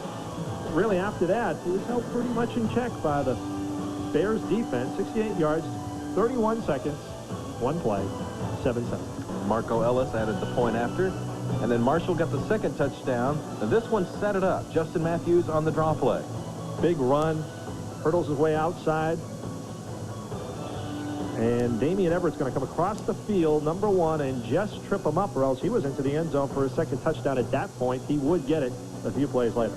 Marshall had a lot of trouble punching it in, though. The Highlander defense stiffened. Matthews eventually got it outside and got into the end zone. Let's take another look at that play. This is on 3rd down. They decided to go outside after trying to run it inside a few times, and they're able to cross the goal line. 3-yard touchdown run by Justin Matthews. 14-7 the score, and that is where we stand at the half. Josh Coates, his second point after touchdown. Very time-consuming drive. 11 plays, 67 yards, 7 minutes and 15 seconds, and capped off by that 3-yard run by Justin Matthews. 14-7 here at the half. Should be an exciting start. I got a feeling in the 3rd quarter we're going to see these teams come out and really put up some numbers offensively right off the bat, just like they did in the 1st quarter. All right, we'll be back. Second half kickoff coming up soon. Stay with us.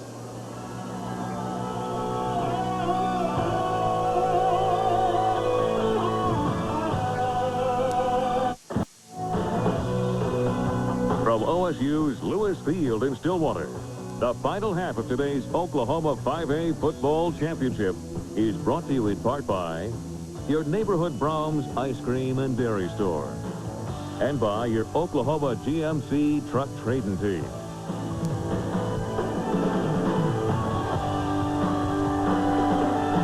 "24 minutes of gridiron action remain as Lawton MacArthur and Oklahoma City John Marshall battle for the Oklahoma 5A State Football Championship. 14-7 our halftime score. Both teams are doing the mandatory stretching exercises before the second half gets underway. Let's take a look at the halftime statistics, Mark. You can see first downs heavily in favor of the Bears. 13-5 yards rushing, 175 and 90. Again, the Bears, the bulk of the offensive numbers. Yards passing, 52-1. You haven't seen Brett Manning really throw the football for any type of completion in the first half. Total yardage 227 to 91. Pass. You'd think with these numbers you'd see a lot more points on the board, but look at that, 6 penalties for 45 yards for the Bears of John Marshall. The Highlanders a penalty-free first half. Part of the reason they're only down by 7 at the break right now. Part of the reason the Bears are only up by 7 at the break right now. Well, those total yardage numbers are really more lopsided than I would have guessed. I thought the game had been more evenly played than that, but John Marshall did have that one time-consuming drive that they moved the ball all the way down there, and I guess that's the bulk of the difference. Let's go down on the field and check in with Sean Kimmerling. Well, guys, I'm here with the John Marshall Band. I'm glad you waited a minute before bringing me in, because a minute ago, the tubas were going, the trombones were going. I couldn't have heard a word you said. Let's take a look at some videotape from earlier of the year. This is a John Marshall pep rally where band director Brian Jansen got perhaps the closest shave the John Marshall Bears have seen all year. A crew cut, and joining me now, the man with the haircut, Brian Jansen. How's the haircut coming in, Brian? It's coming in pretty good. My wife didn't like it for a while, but it's back enough that she's having fun. Now, the football team gets a lot of accolades, but this is a pretty respected band around the state as well. Yeah, we've really come a long ways. Last year we had our problems. It was my first year there, and this year we moved up from what was last place in our marching contest to 3rd. And I couldn't be prouder of them. They're doing a fantastic job this year. All right, Brian, congratulations. The cheerleaders, they wanted to be on TV. Girls, who's going to win the game? John Marshall Bears, yeah. All right, a prediction from the cheerleaders. The Bears will win. Back upstairs to you guys. Sean always finding those independent thinkers. The cheerleaders Now, getting back to the stats of that first half, when you think about Damian Everett and Itis Atkinson and the 1,000 yards plus for each coming into the ballgame, and then seeing 90 yards total rushing in the first half for Lawton MacArthur, there is certainly a story in this ballgame so far. They, with the exception of the Atkinson run of 68 yards, have been held in check.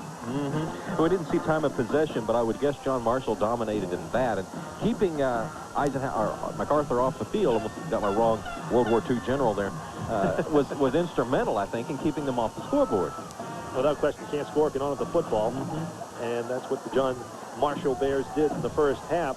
John Marshall, those penalties, though, we saw 6 penalties, and you recall in some drives, they were costly, and especially in 2 of those drives. Perhaps they'd have more points on the board than just 14, but as it is, they are leading by 7 at 14-7 as we're just about ready to have the second half get underway, and MacArthur Highlanders have the ball just where they want it, being kicked to them. Arnold Lasky will be kicking off for John Marshall. Damian Everett is the deepest MacArthur return man. He's sitting inside the 5-yard line. Just getting ready to start the third quarter. Marshall leading at 14-7. MacArthur will be trying to tie up the game on this possession. Kick goes over to Jamar Giddings. He finds a little running room across the 30-yard line. Giddings with about a 14-yard return. Great field position to start the second half for Mack. Giddings, a 140-pound senior. There you see Brett Manning running out onto the field after a conference with his father, head coach Ernie Manning. Quiet first half for Brett, as you can see. Probably won't stay quiet all afternoon, be my guess. Jamar Giddings split wide to the left. That's Chris Allen in motion. The give is up the middle to Everett, who spins across the 40 to the 43. A very physical John Marshall secondary came in to make the stop, and not before he got close to a first down. Very close to a first down, and MacArthur starting with the ground game that helped get him to this game today. Damian Everett. Big hole. Big hole in his big game last week. And I can't tell you how much that MacArthur offensive line is outside. Listen to these numbers across the front from the Highlanders. 180, 205, 180, 230, 180, and 165. On the other side of the ball, John Marshall is 260, 170, 260, and 170. So they're light every other position, but they have some monsters up there. Lee Setter, a 270-pounder, also seeing a lot of action up front for John Marshall. So MacArthur's offensive line doing a good job of opening up some holes. Getting back to my point, 140 yards last week for Damian Everett. Very quiet first half. They want to try and get him into this ball game, working into the offense here in the second half. Big game to start the second half of play. Second down and just a few inches to go, and Manning kept it. Interesting to note that both Atkinson and Everett were in the backfield at the same time on that play.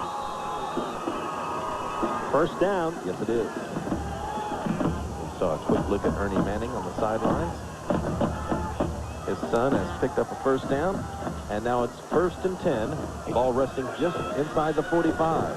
Here's Itis Atkinson through another hole over the right side, across the 45 to the 47-yard line.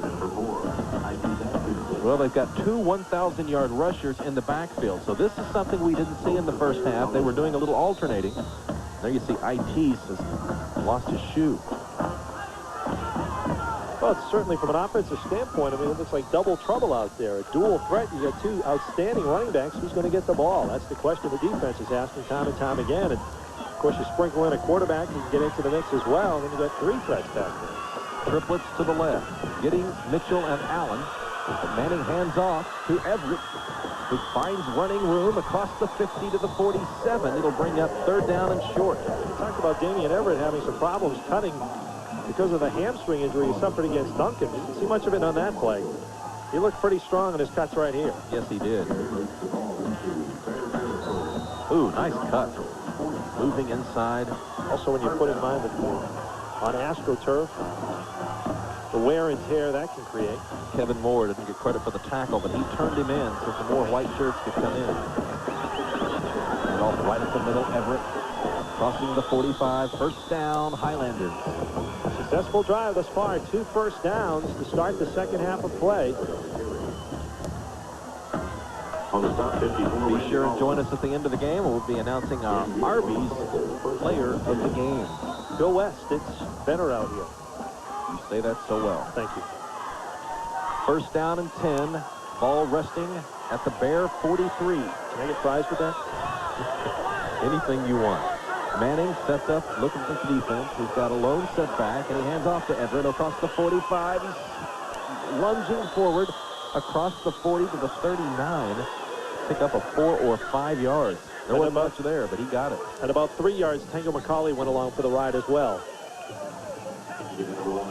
Eventually brought him down, but up for another 2 to 3 yards picked up. Well, when you're dragging a guy that's 6'3", 220, you've got some power. Yeah.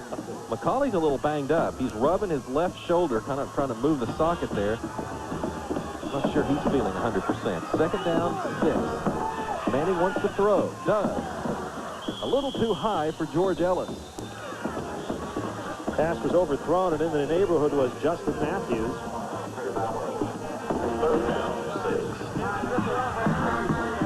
Notice they're not using a wide receiver to run the play in. He just runs over to the sideline, gets the information, and runs back in. You don't have any communication problems that way. Third down and 6. Just under 9 minutes to play. 8:59 in the third quarter. Manning on the draw play, hands off to Everett. He shakes the tackle, spins at the 40. Did not quite get back to the line of scrimmage. Excellent pursuit and penetration by the Bear defense. Tony Jones in there to make the big stop for the John Marshall Bears. And bring up 4th down now for the MacArthur Highlanders. 4th down and 7. And MacArthur will set up in punt formation. You're the defensive coordinator for John Marshall. I like the way things are panning out. 60 Atkinson run. Dusty McSwain lets it fly. Sending it over to right left field. Lands at 21. Takes a MacArthur bounce. And it's going to be right at the 10. So MacArthur not able to put any points on the board, but they've had a successful possession, pushing the Bears back to the 10. We'll be back to see what the Bears can do with it right after this timeout.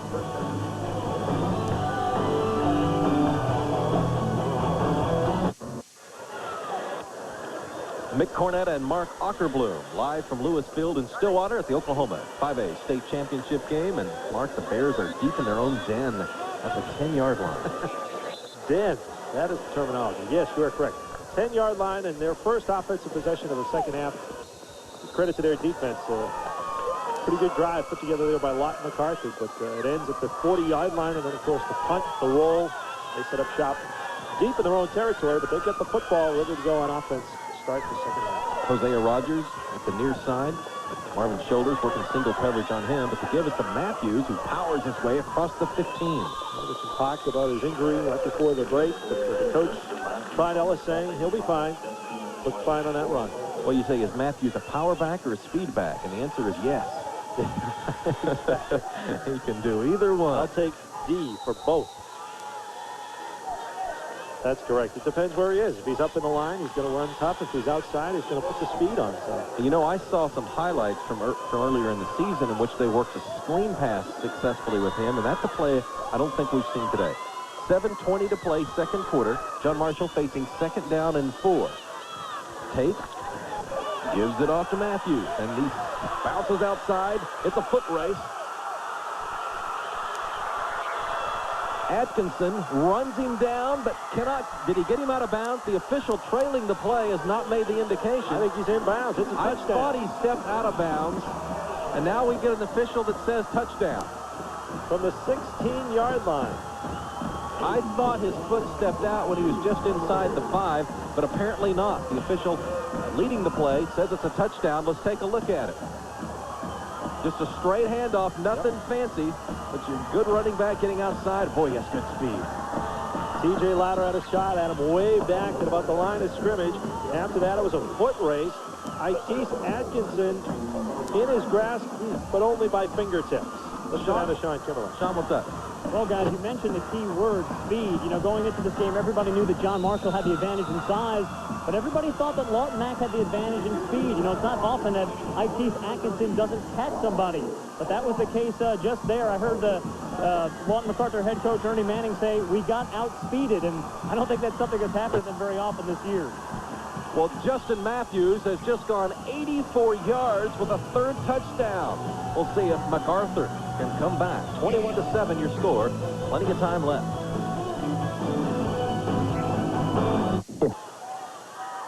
Well, Lawton MacArthur started at its own 10-yard line, short gain, and then a big gain. Justin Matthews, 84 yards for the touchdown, his third touchdown on the day. The Bears are hungry for a Big Mac. Well, they're getting ready to order the side order right now. Justin Matthews with his third touchdown. He had one away at 4 last week, you mentioned. He's had him at all sorts of distances, too. A 3-yard run, a 30-yard run, and then an 84-yard run.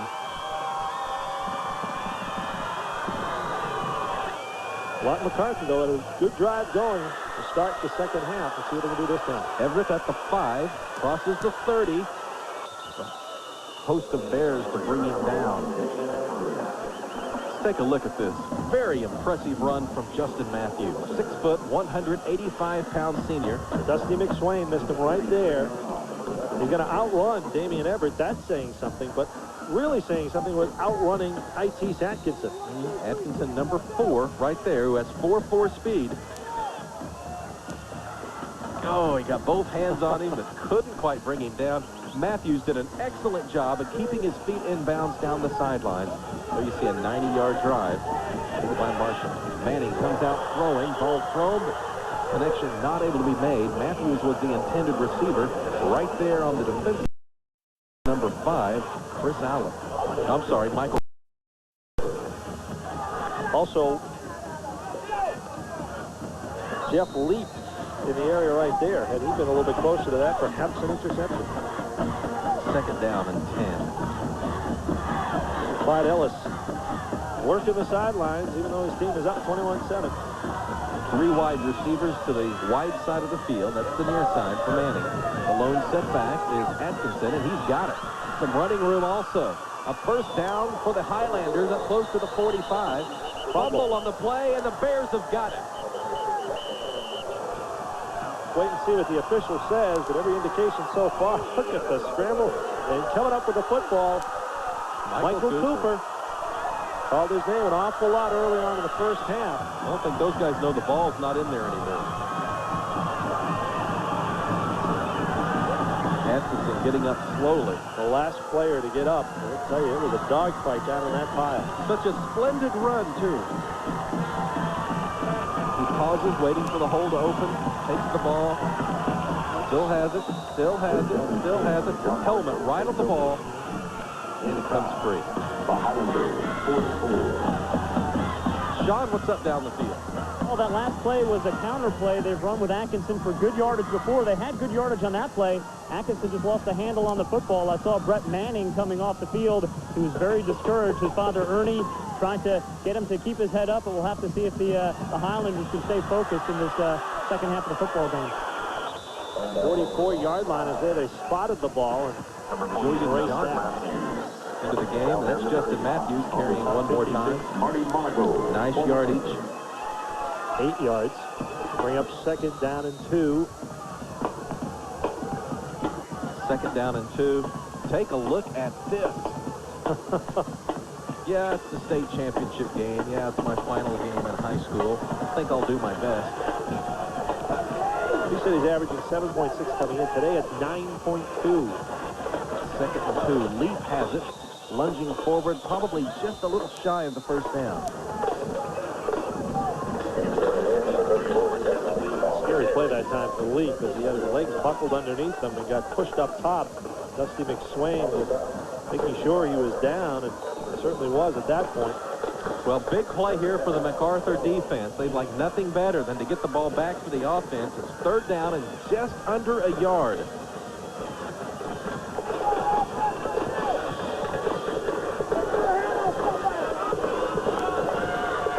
Unbalanced line to the left. And fumble the ball. And Tate got it back, but he lost a yard, and it'll bring up 4th down and 2. Looked like they were going to the strong side. See Tate not happy with himself. Snap appeared to be there. Quarterback appeared to draw out just a bit early. That's why you see Reggie Tate a little bit upset at that point. Going to bring up 4th down. Ball spotted at the 35. They need to get to that at 33. Well, they're going to go for it. MacArthur's crowd is on its feet. They know what a big play this would be if their defense can rise up. Stopped them on 4th down before. Matthews has it over the left side. Crashes forward. 1st down, Bears. Recall in the first half, they stopped them on a 4th and 1. This time, though, plenty of yardage with Justin Matthews.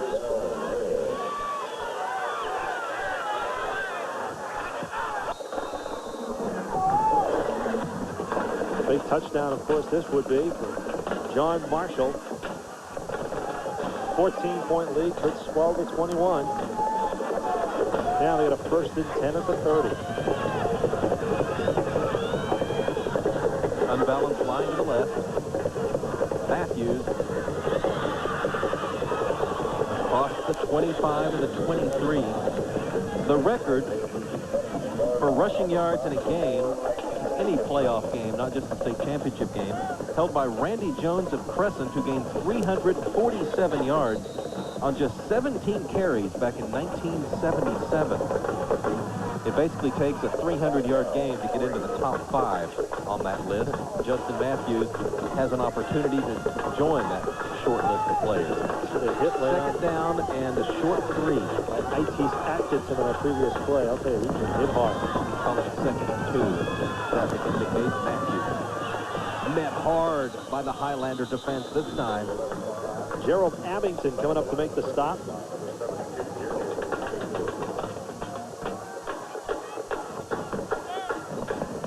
Take a look here. Excellent penetration by the black and gold. Matthews got nothing. Do you think they're starting to key on Justin Matthews? I think just a bit. Yeah, well, they were going to do that anyway, but by now I think they've got all eyes on him at the outstanding linebacker position for the Highlanders. Swain, Monagold, and Atkinson. It's 3rd down and 4. 2:19 to play, 3rd quarter. Marshall leading 21-7. Draw play. And Matthews will not get it. May have gained a yard. TJ Louder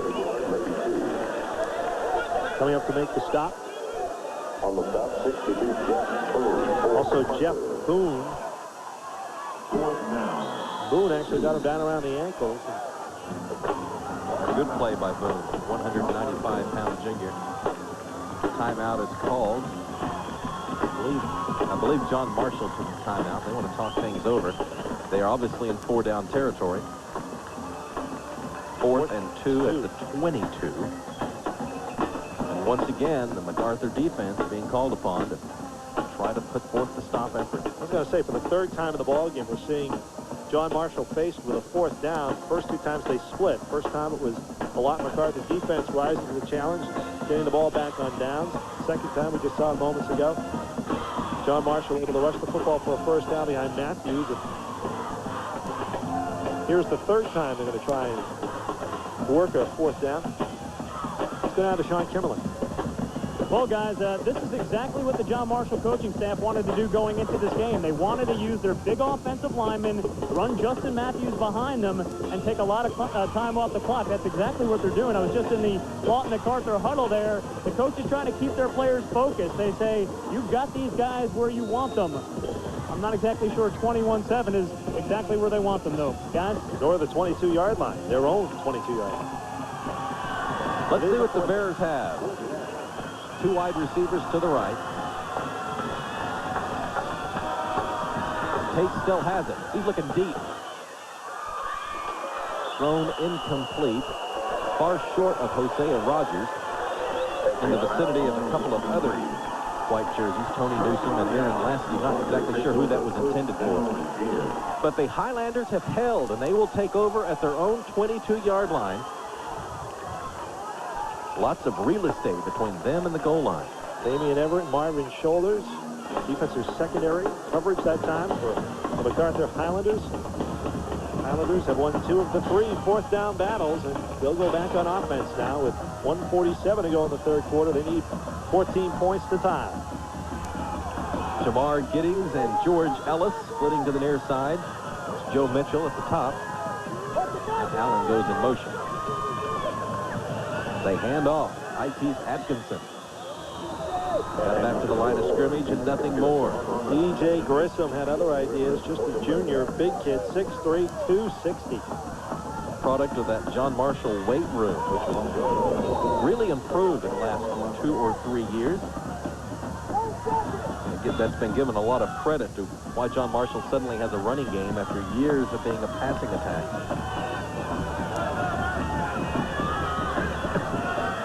Second down and 10. A plethora of wide receivers to the right. How about 4 of them?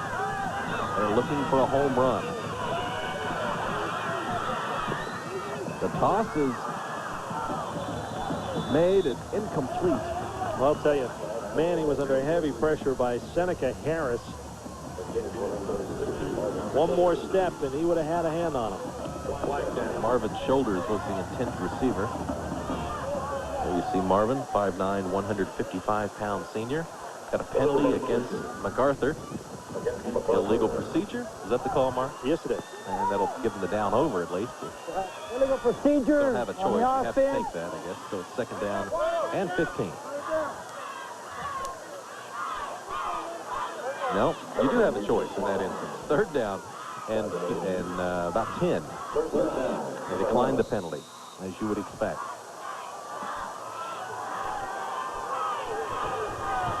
Well, let's see what the MacArthur coaching staff has in store for us. Twin receivers to the left, 1 receiver to the right. That's Giddings at the top of your screen. Shotgun formation. Manning wants to throw.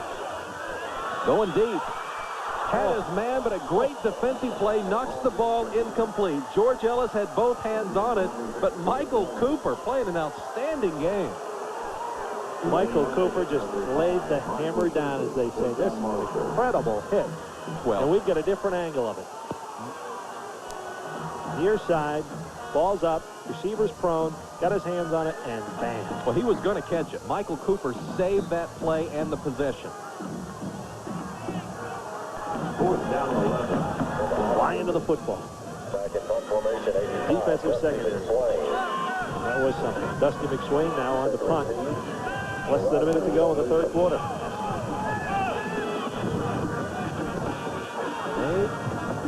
And bobbled. And MacArthur's got it back. I shall return, General MacArthur once said in the South Pacific. And now his namesake trying to make an effort here in the waning moments of the third quarter. Ray Tanner going to come up with the recovery on special teams. We saw this earlier. They got away with it earlier, the fumble. This time, no dice. Isaiah Rogers loses the football for good as it goes into the hands of Ray Tanner. First and 10 at the 49. Manning with a quick toss to Allen, bobbled and almost intercepted. Here's Allen, the H-back.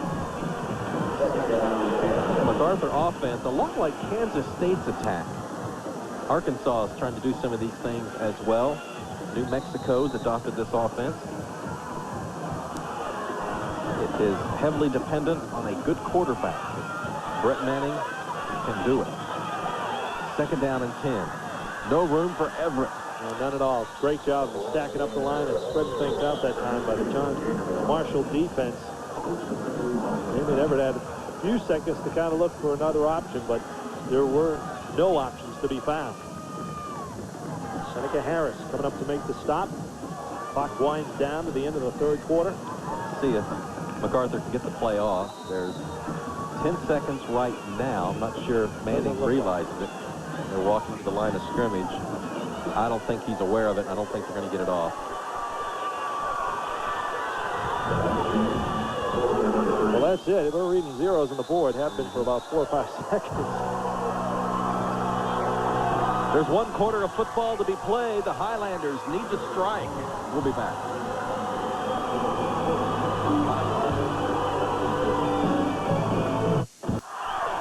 Welcome back to Stillwater Lewis Field. We've got a 21-7 game in the 5A championship game. Third down and 9 for Lawton MacArthur. The receiver will look at the John Marshall defense. If there are 2 safeties, he's going to turn it into a post pattern. There's only one. He's going to the flag, guys.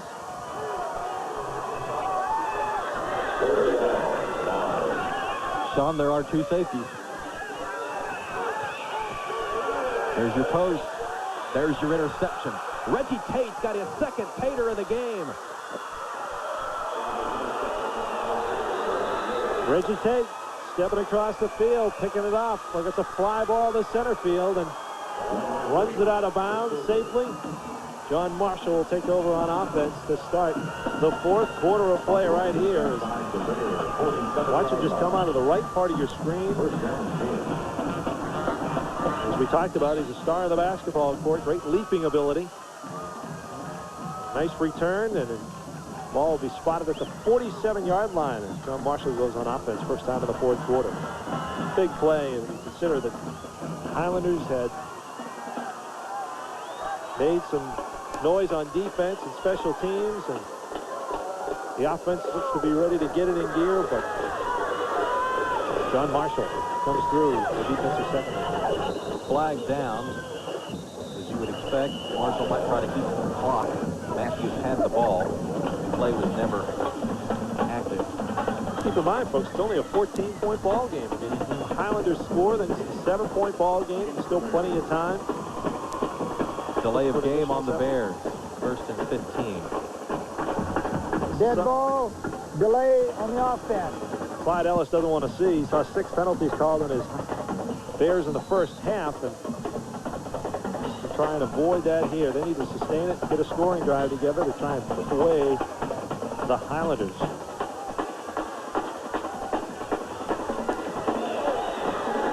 As you said, they're going to go on the ground, though. They want to try and chew up his clock. Matthews up to the 47. He'll get back to the original line of scrimmage. Bring up 2nd and about 10. Marvin Shoulders and Marty Monagold in on the stop. Defense for the Highlanders has played very well today. They've been busy. They've been on the field quite a bit.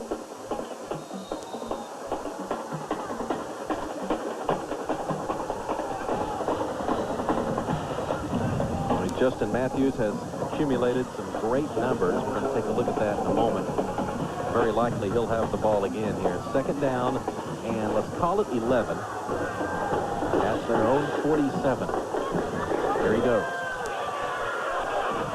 Big tackle by Everett. Matthews spins over, picked up about 3 more.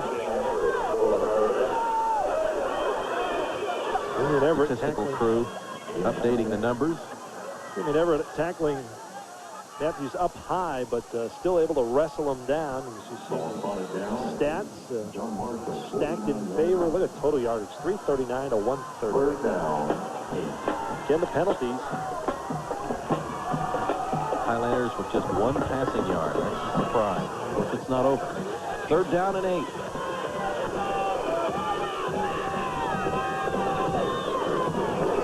They fake to Matthews. Looking for Newsom. He's got it. 1st down at the 36. 3rd big catch of the afternoon by Newsom. Reggie Tate playing with a lot of confidence out there. He's done very well defensively for this team, and has really guided them well on offense. Handing off to his running backs and completing the big pass to Newsom when he's had to do so. We've seen this 3 times. Nice pass. Got it to his receiver. The receiver had time to turn and look and find where the defenders were. He wasn't having to catch it and avoid a tackle at the same time. Newsom's had a fine game. 12-yard average. 4 catches in the state final. 1st and 10 at the 35. Leap, nothing there.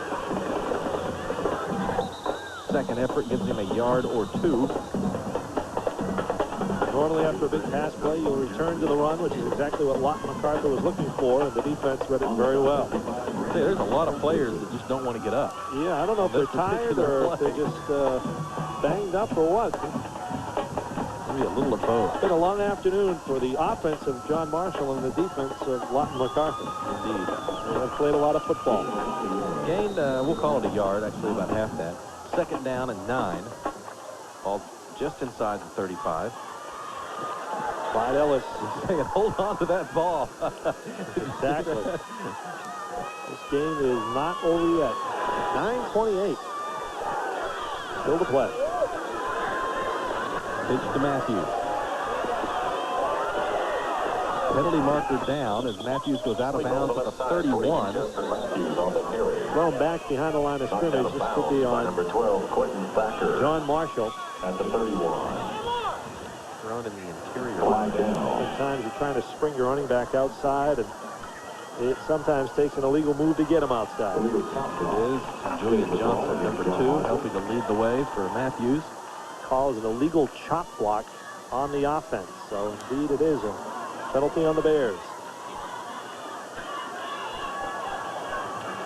Yeah, that's fairly major, too. Shot block on the offense, 15-yard penalty. Repeat, 2nd down.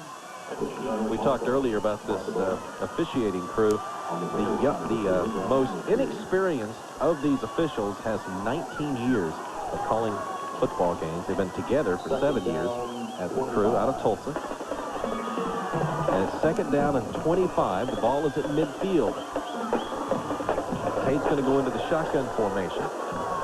His back split on either side of him. He's got wide receivers on each side as well. Tate looking to throw. They're going to let him throw. And he does, and it's incomplete. Just threw that one away. 8 penalties now for John Marshall in the ball game. Yet they lead 21-7. They've been able to overcome the penalties. Stops the clock. Offensive coordinator Andy Bogert played on the 1974 John Marshall team. Made it all the way to the state championship game before losing to Putnam City at Taft Stadium. There you see the penalty situation. 3rd down and 25. 9 minutes and 12 seconds to play in the ball game. Draw play to Matthews.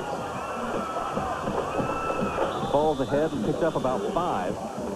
That'll bring up 4th down and 20. So the MacArthur defense has done their job. Again, IT's Atkinson. He was up, supposed to have been involved in several plays today. IT's Atkinson with a stop.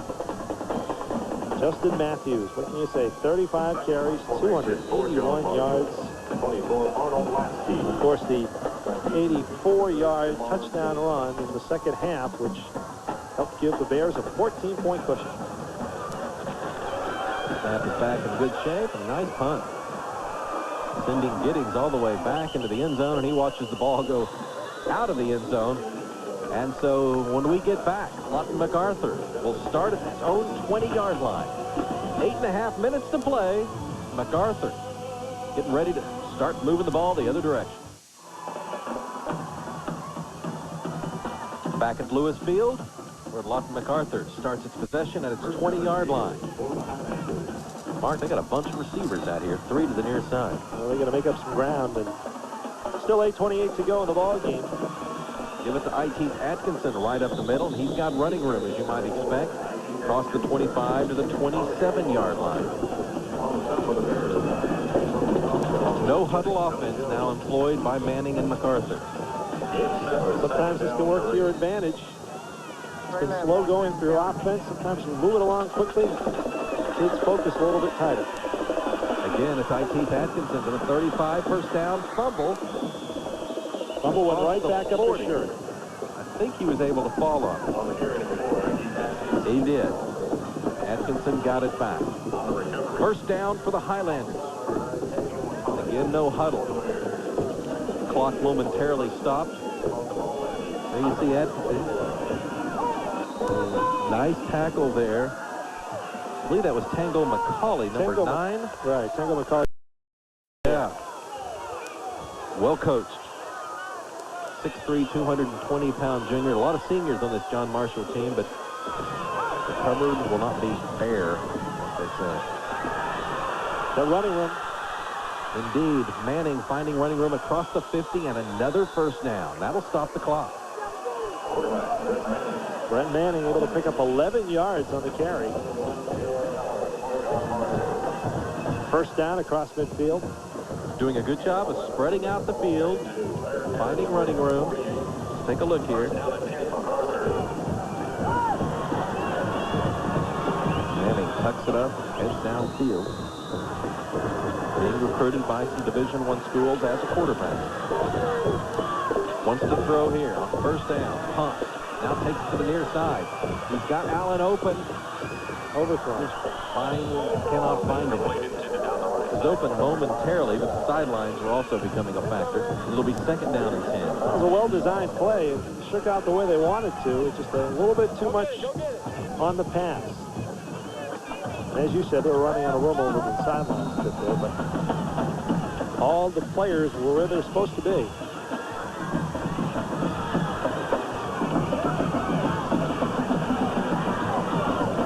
Brett Manning having a tough go of it this afternoon.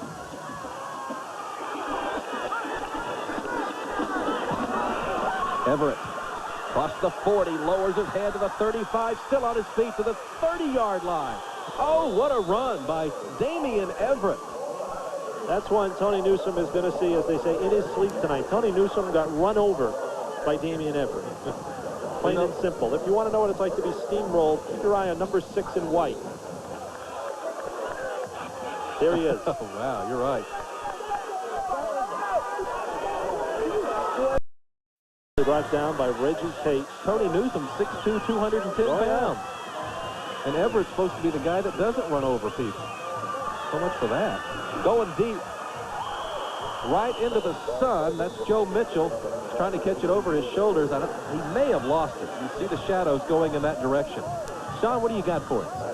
Well, guys, funny thing about Damian Everett, I talked to his brother at halftime. He said Damian's not getting enough carries, and maybe his brother talked to the Lawton MacArthur coaching staff, because we're seeing a lot more of Everett here in the second half, guys.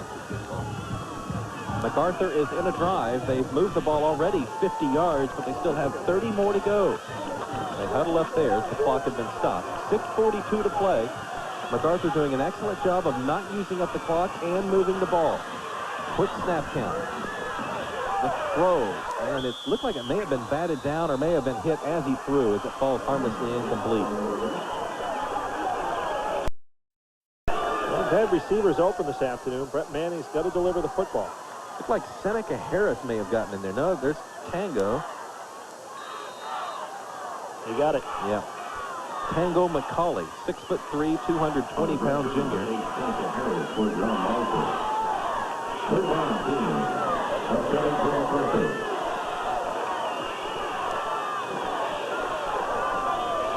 Third down and 10. Ball at the 30. Marshall leads it 21-7. MacArthur trying to get some points on the board. Dusty McSwain can't quite grab it. He had a little bit of running room, and that'll bring up fourth down and 10.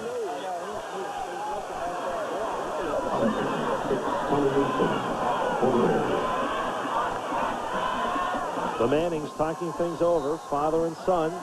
So often you see father and son teams in football, they are quarterback and head coach. In basketball, they're often point guard. It could be Elways, of course. Yeah, that's right. Manning wasn't ready for the snap, picks it up and falls forward, far short of the first down. First he didn't look ready, then he looked ready going after the ball.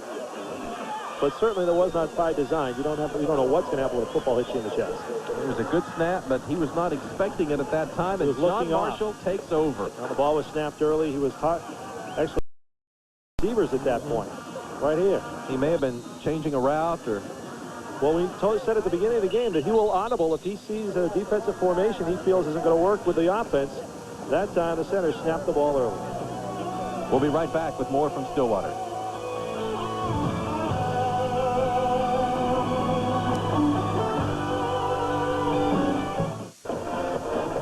Welcome back to Stillwater, Lewis Field, on the campus of Oklahoma State University. The 5A state championship winding down, 6:26 to play. John Marshall with the football, looking for its first title since 1963. They don't have long to go. Matthews, 30. That's the 30 to the 28-yard line. Fumbled after the play, and John Marshall able to recover. We understand, talking with the coaching staff, Mick, that Justin Matthews is feeling the effects of that hit early on in the first half with that right hand. Might be having trouble holding onto the ball. You saw it come loose there, and now he comes out of the game. Actually, left hand. It is a left hand, isn't it? You see the bandage there as he runs. Which means it probably wasn't a factor in that ball becoming loose. But you can expect MacArthur's defense to be ripping that ball out of there every chance they get. Randy Cuthbert's a strong. Justin's off on the sideline now. 2nd and 5. He's back in there. He's back. Either that or they just keep giving that jersey to whoever comes in. He's getting close to 300 yards on the day. That was a quick exit and return. I think he just ran over there long enough to tell him I'm going back in. It'll bring up 3rd and short. He did run over. 6 foot, 185-pound senior who has made himself a Division I prospect during his senior year. There you see the current numbers. Will he go to OU next year? We understand Gary Nord in the stands in Norman last week, specifically to watch this young man play. 3rd and 2.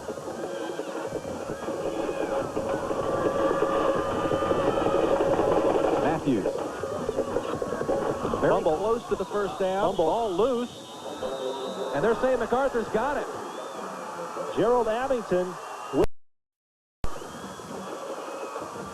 MacArthur's defense makes the big play. 4 minutes and 36 seconds to play in the game. And Manning will take over one more time with a chance to put some more points on the board. Take a look at it here. What's going to happen as he turns around right there. Ball pops out. 72. Yeah, he stripped it. Gerald Abington. Well, great field position for MacArthur. 3 wide receivers to the right. That's Mitchell at the bottom of your screen.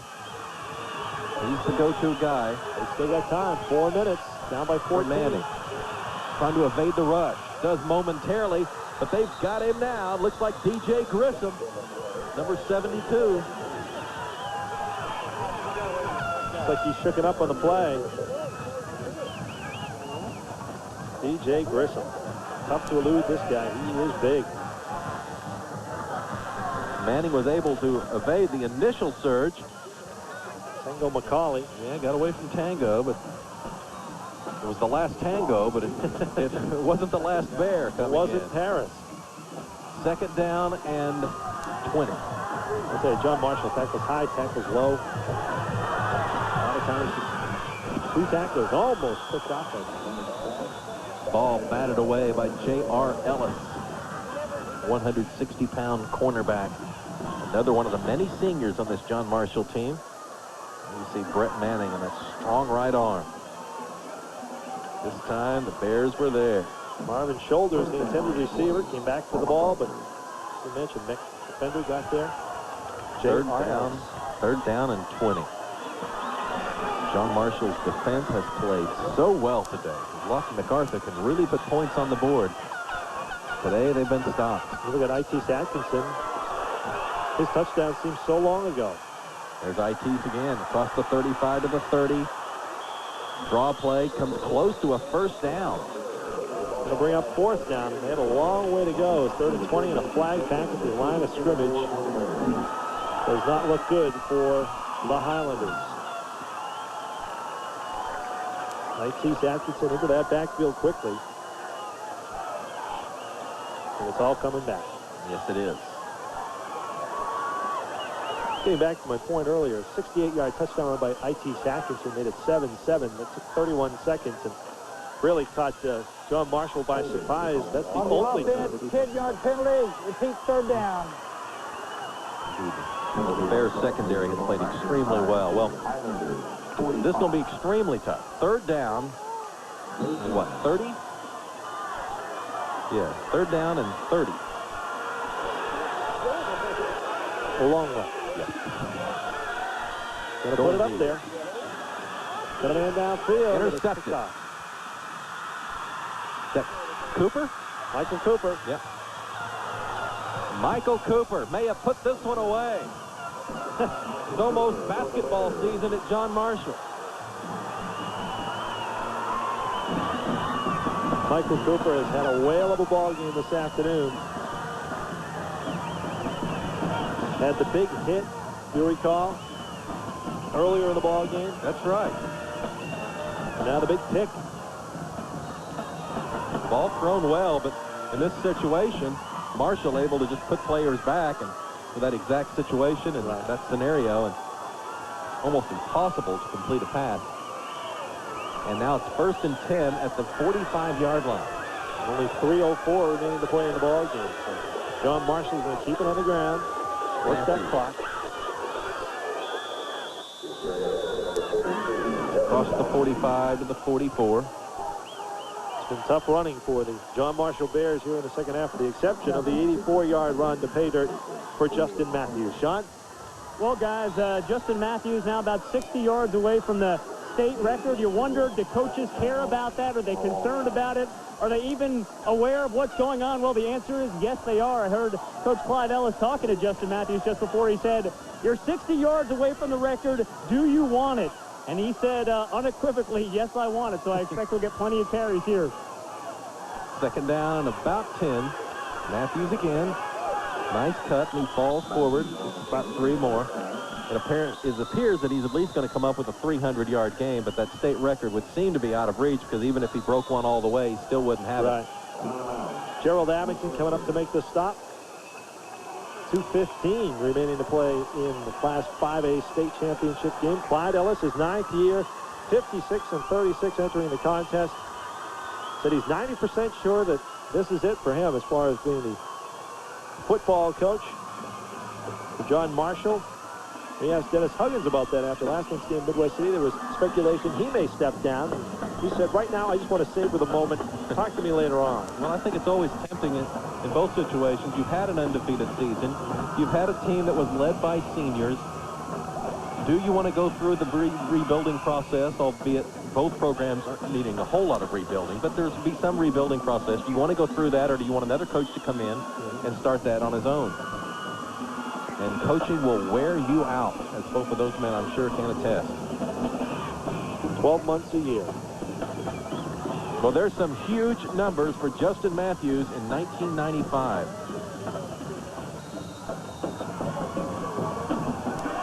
Look at the touchdowns. There are kids who never score a touchdown in high school. Score one, cherish it.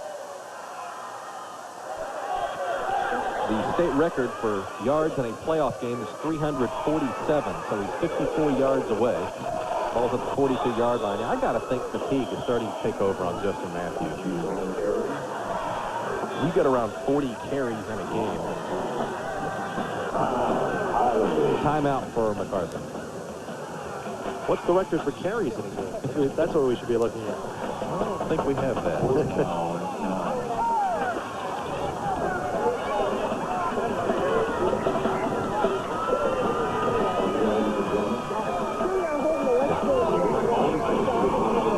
Want to remind folks, coming up at the conclusion of the game, Mick and I will announce the player of the game, brought to you by Arby's. Go West. It's better out here. Well said. Not quite the inflection that you have. 4th down and 9. Well, a tremendous year by Lawton MacArthur. It appears they're going to come up short in this one, but starting off 1 and 2 and then going through a very tough district, undefeated. Winning 3 games in the playoffs, beating El Reno, beating Tulsa Central, and then knocking off Edmond Santa Fe last week. They just ran into a tough John Marshall defense here on Championship Saturday. John Marshall fans getting ready to celebrate. Well, the John Marshall basketball team made it to the finals last year in a game we showed across the state, and John Marshall did not get the championship then. So some of these players having an opportunity here. Ball is at least partially blocked, touched by a MacArthur play, and I think John Marshall's going to get it back.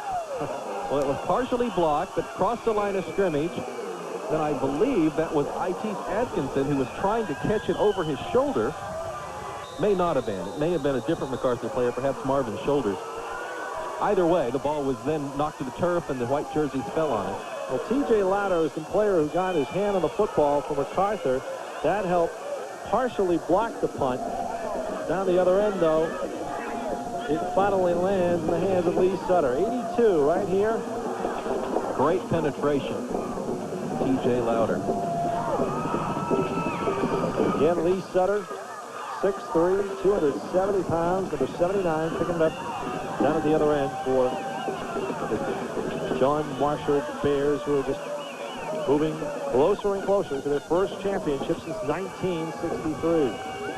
Trying to finish the season unbeaten at 14-0. Looking at the all-time records for rushing in a game, they list the top 5. 5th is Charlie Woot with 306 yards. I imagine this is a record for the state's largest class already. Let's go down to Sean Kimberly. Well, guys, in that last timeout, Clyde Ellis put forth a challenge to his offensive line. He said Justin Matthews needs just about 60 yards to take the record for rushing yards in a championship game, and he said, you're supposed to be a heck of an offensive line. Can you get him the record? And they said, yes, we can. Let's watch and see. There's Justin. Wow. I mean, when you stop to think that he has carried the ball, what, 42, 43 times? Something like that. And he's carrying people with 1:49 to go in the ball game. I mean, that's incredible. The leg strength on this young man is astounding. Yes, it is. Up to the 25-yard line. 2nd down and 6. Pick up a 4 for Justin Matthews. Right around 300 yards in the game.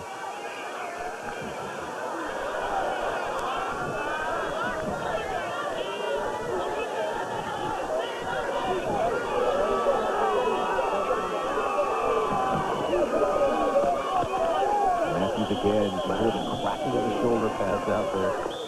They're still hitting down the interior line. And timeout is called by MacArthur. It'll be 3rd down and 3 or 4 yards to go. 1:06 remaining to play in the ball game. There he is, straight up at 300 on 43 carries. Well, My you know, Mick, goodness. his average dropped a couple yards. You notice that? My goodness. That's a day. Outstanding. The Highlanders using their final timeout.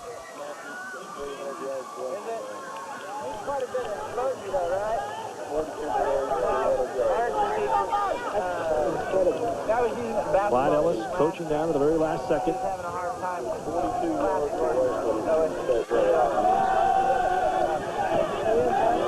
This could be the final high school football game he coaches. He wants to enjoy every last drop. This would be his first state championship as a football coach, but remember he's had 17 as a girls track coach. And he's not been shut out as a boys track coach either. So winning state title is not new to Clyde Ellis, but I'm sure he'll appreciate this one nonetheless. He has put a lot of effort into rebuilding this John Marshall program. I think now I saw a hint of a smile as well. 3rd down, about 4. Matthews lunging forward and got back to the line of scrimmage. May have picked up a yard. I'll tell you something. The Highlander defense has been very impressive this afternoon. These kids did not quit 1 second out here. They keep coming after them. Perhaps they know Matthews is near a record, and they're trying to make sure it doesn't happen against them. 4th down. MacArthur assistant coaching staff, Mike Moore, Max Plunk, Leo Holmes, Ken McSwain, Alvin Lusby, Brian Fugit. Congratulations, guys. Fantastic season. John Marshall about to put victory number 14 on the scoreboard. John Marshall had 30 points or better in their 3 previous playoff victories. Today, they didn't reach the 30-point mark, or haven't yet. Doesn't appear they're going to need it. Delay of game. Delay of game on Marshall. Push him back 5. And this next snap should be the last play of the game. Down on the knee. 4th down and 9. Well, maybe not. I guess if there's a change of possession, that might stop the clock. Let's wait and see.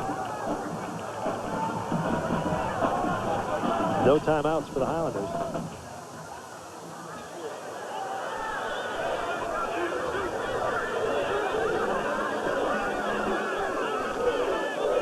Matthews, one more time. They want to try and give him some yardage. He's got some. Out of bounds. He picked up a first down at about the 16-yard line. Well, he's now into the top 5 of the all-time playoff record book. And we're talking about a record book that goes well back to the early part of the century. 12 more yards on that carry. He's now, I believe, in 4th place behind Randy Jones, Larry, Don Schneeberger. 4th place in the all-time list. And we're not just talking about a championship game. We're talking about the playoff structure as a whole. John Marshall calls its final timeout, obviously to give Matthews a little rest with 14 seconds remaining to play in this Class 5A state championship. Got to plan the celebration.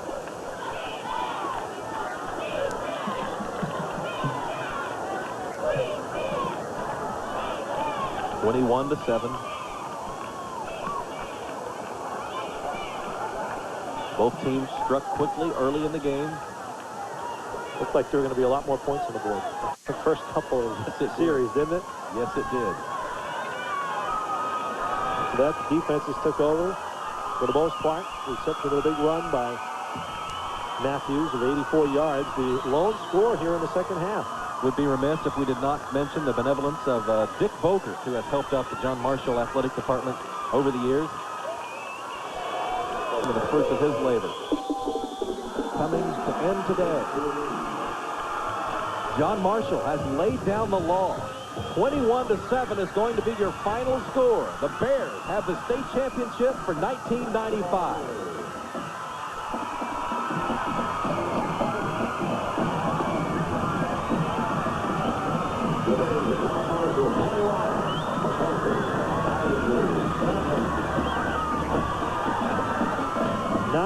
Of trying, and it comes to an end for Clyde Ellis in a championship. Let's go down to Sean Kimmerlin. Well, guys, now I am joined by Clyde Ellis. And Clyde, you've had state titles in track before, but it's got to be gratifying now in football. Yes, it is. You know, we worked real hard for it. People just don't know the trials and tribulations that we had getting here.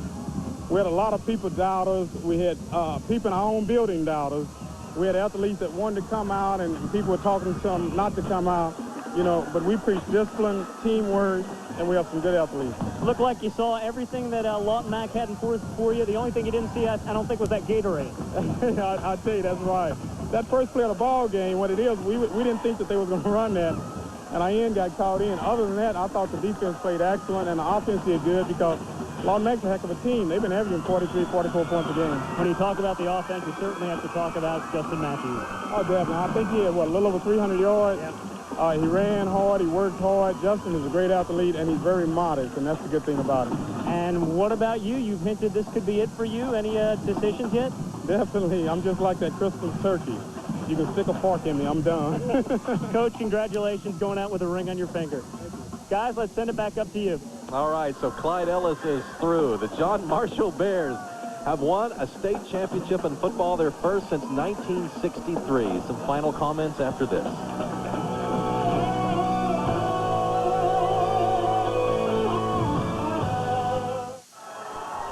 Welcome back to Lewis Field in Stillwater. Sean Kimmerling here with the Arby's player of the game, Justin Matthews. Justin, 312 yards rushing today. What was going on out there? It was a hard game. My line, the block well, best they have all year long. I just try to duck up in there and run as hard as I can. This is, I guess, what you were working for in spring practice. You're the 5A champions. Yes, it was. I'm glad to be a part of this program. We couldn't do it without the coaching staff, my offensive line, everybody on the team. Thanks, team. All right, Justin, congratulations, and have a roast beef sandwich on us. Let's toss it back up to Nick and Mark in the booth. There was no denying where the beef was today. It was in the backfield of the John Marshall Bears. Incredible game for Justin Matthews. Let's take a break and wrap this one up in just a moment.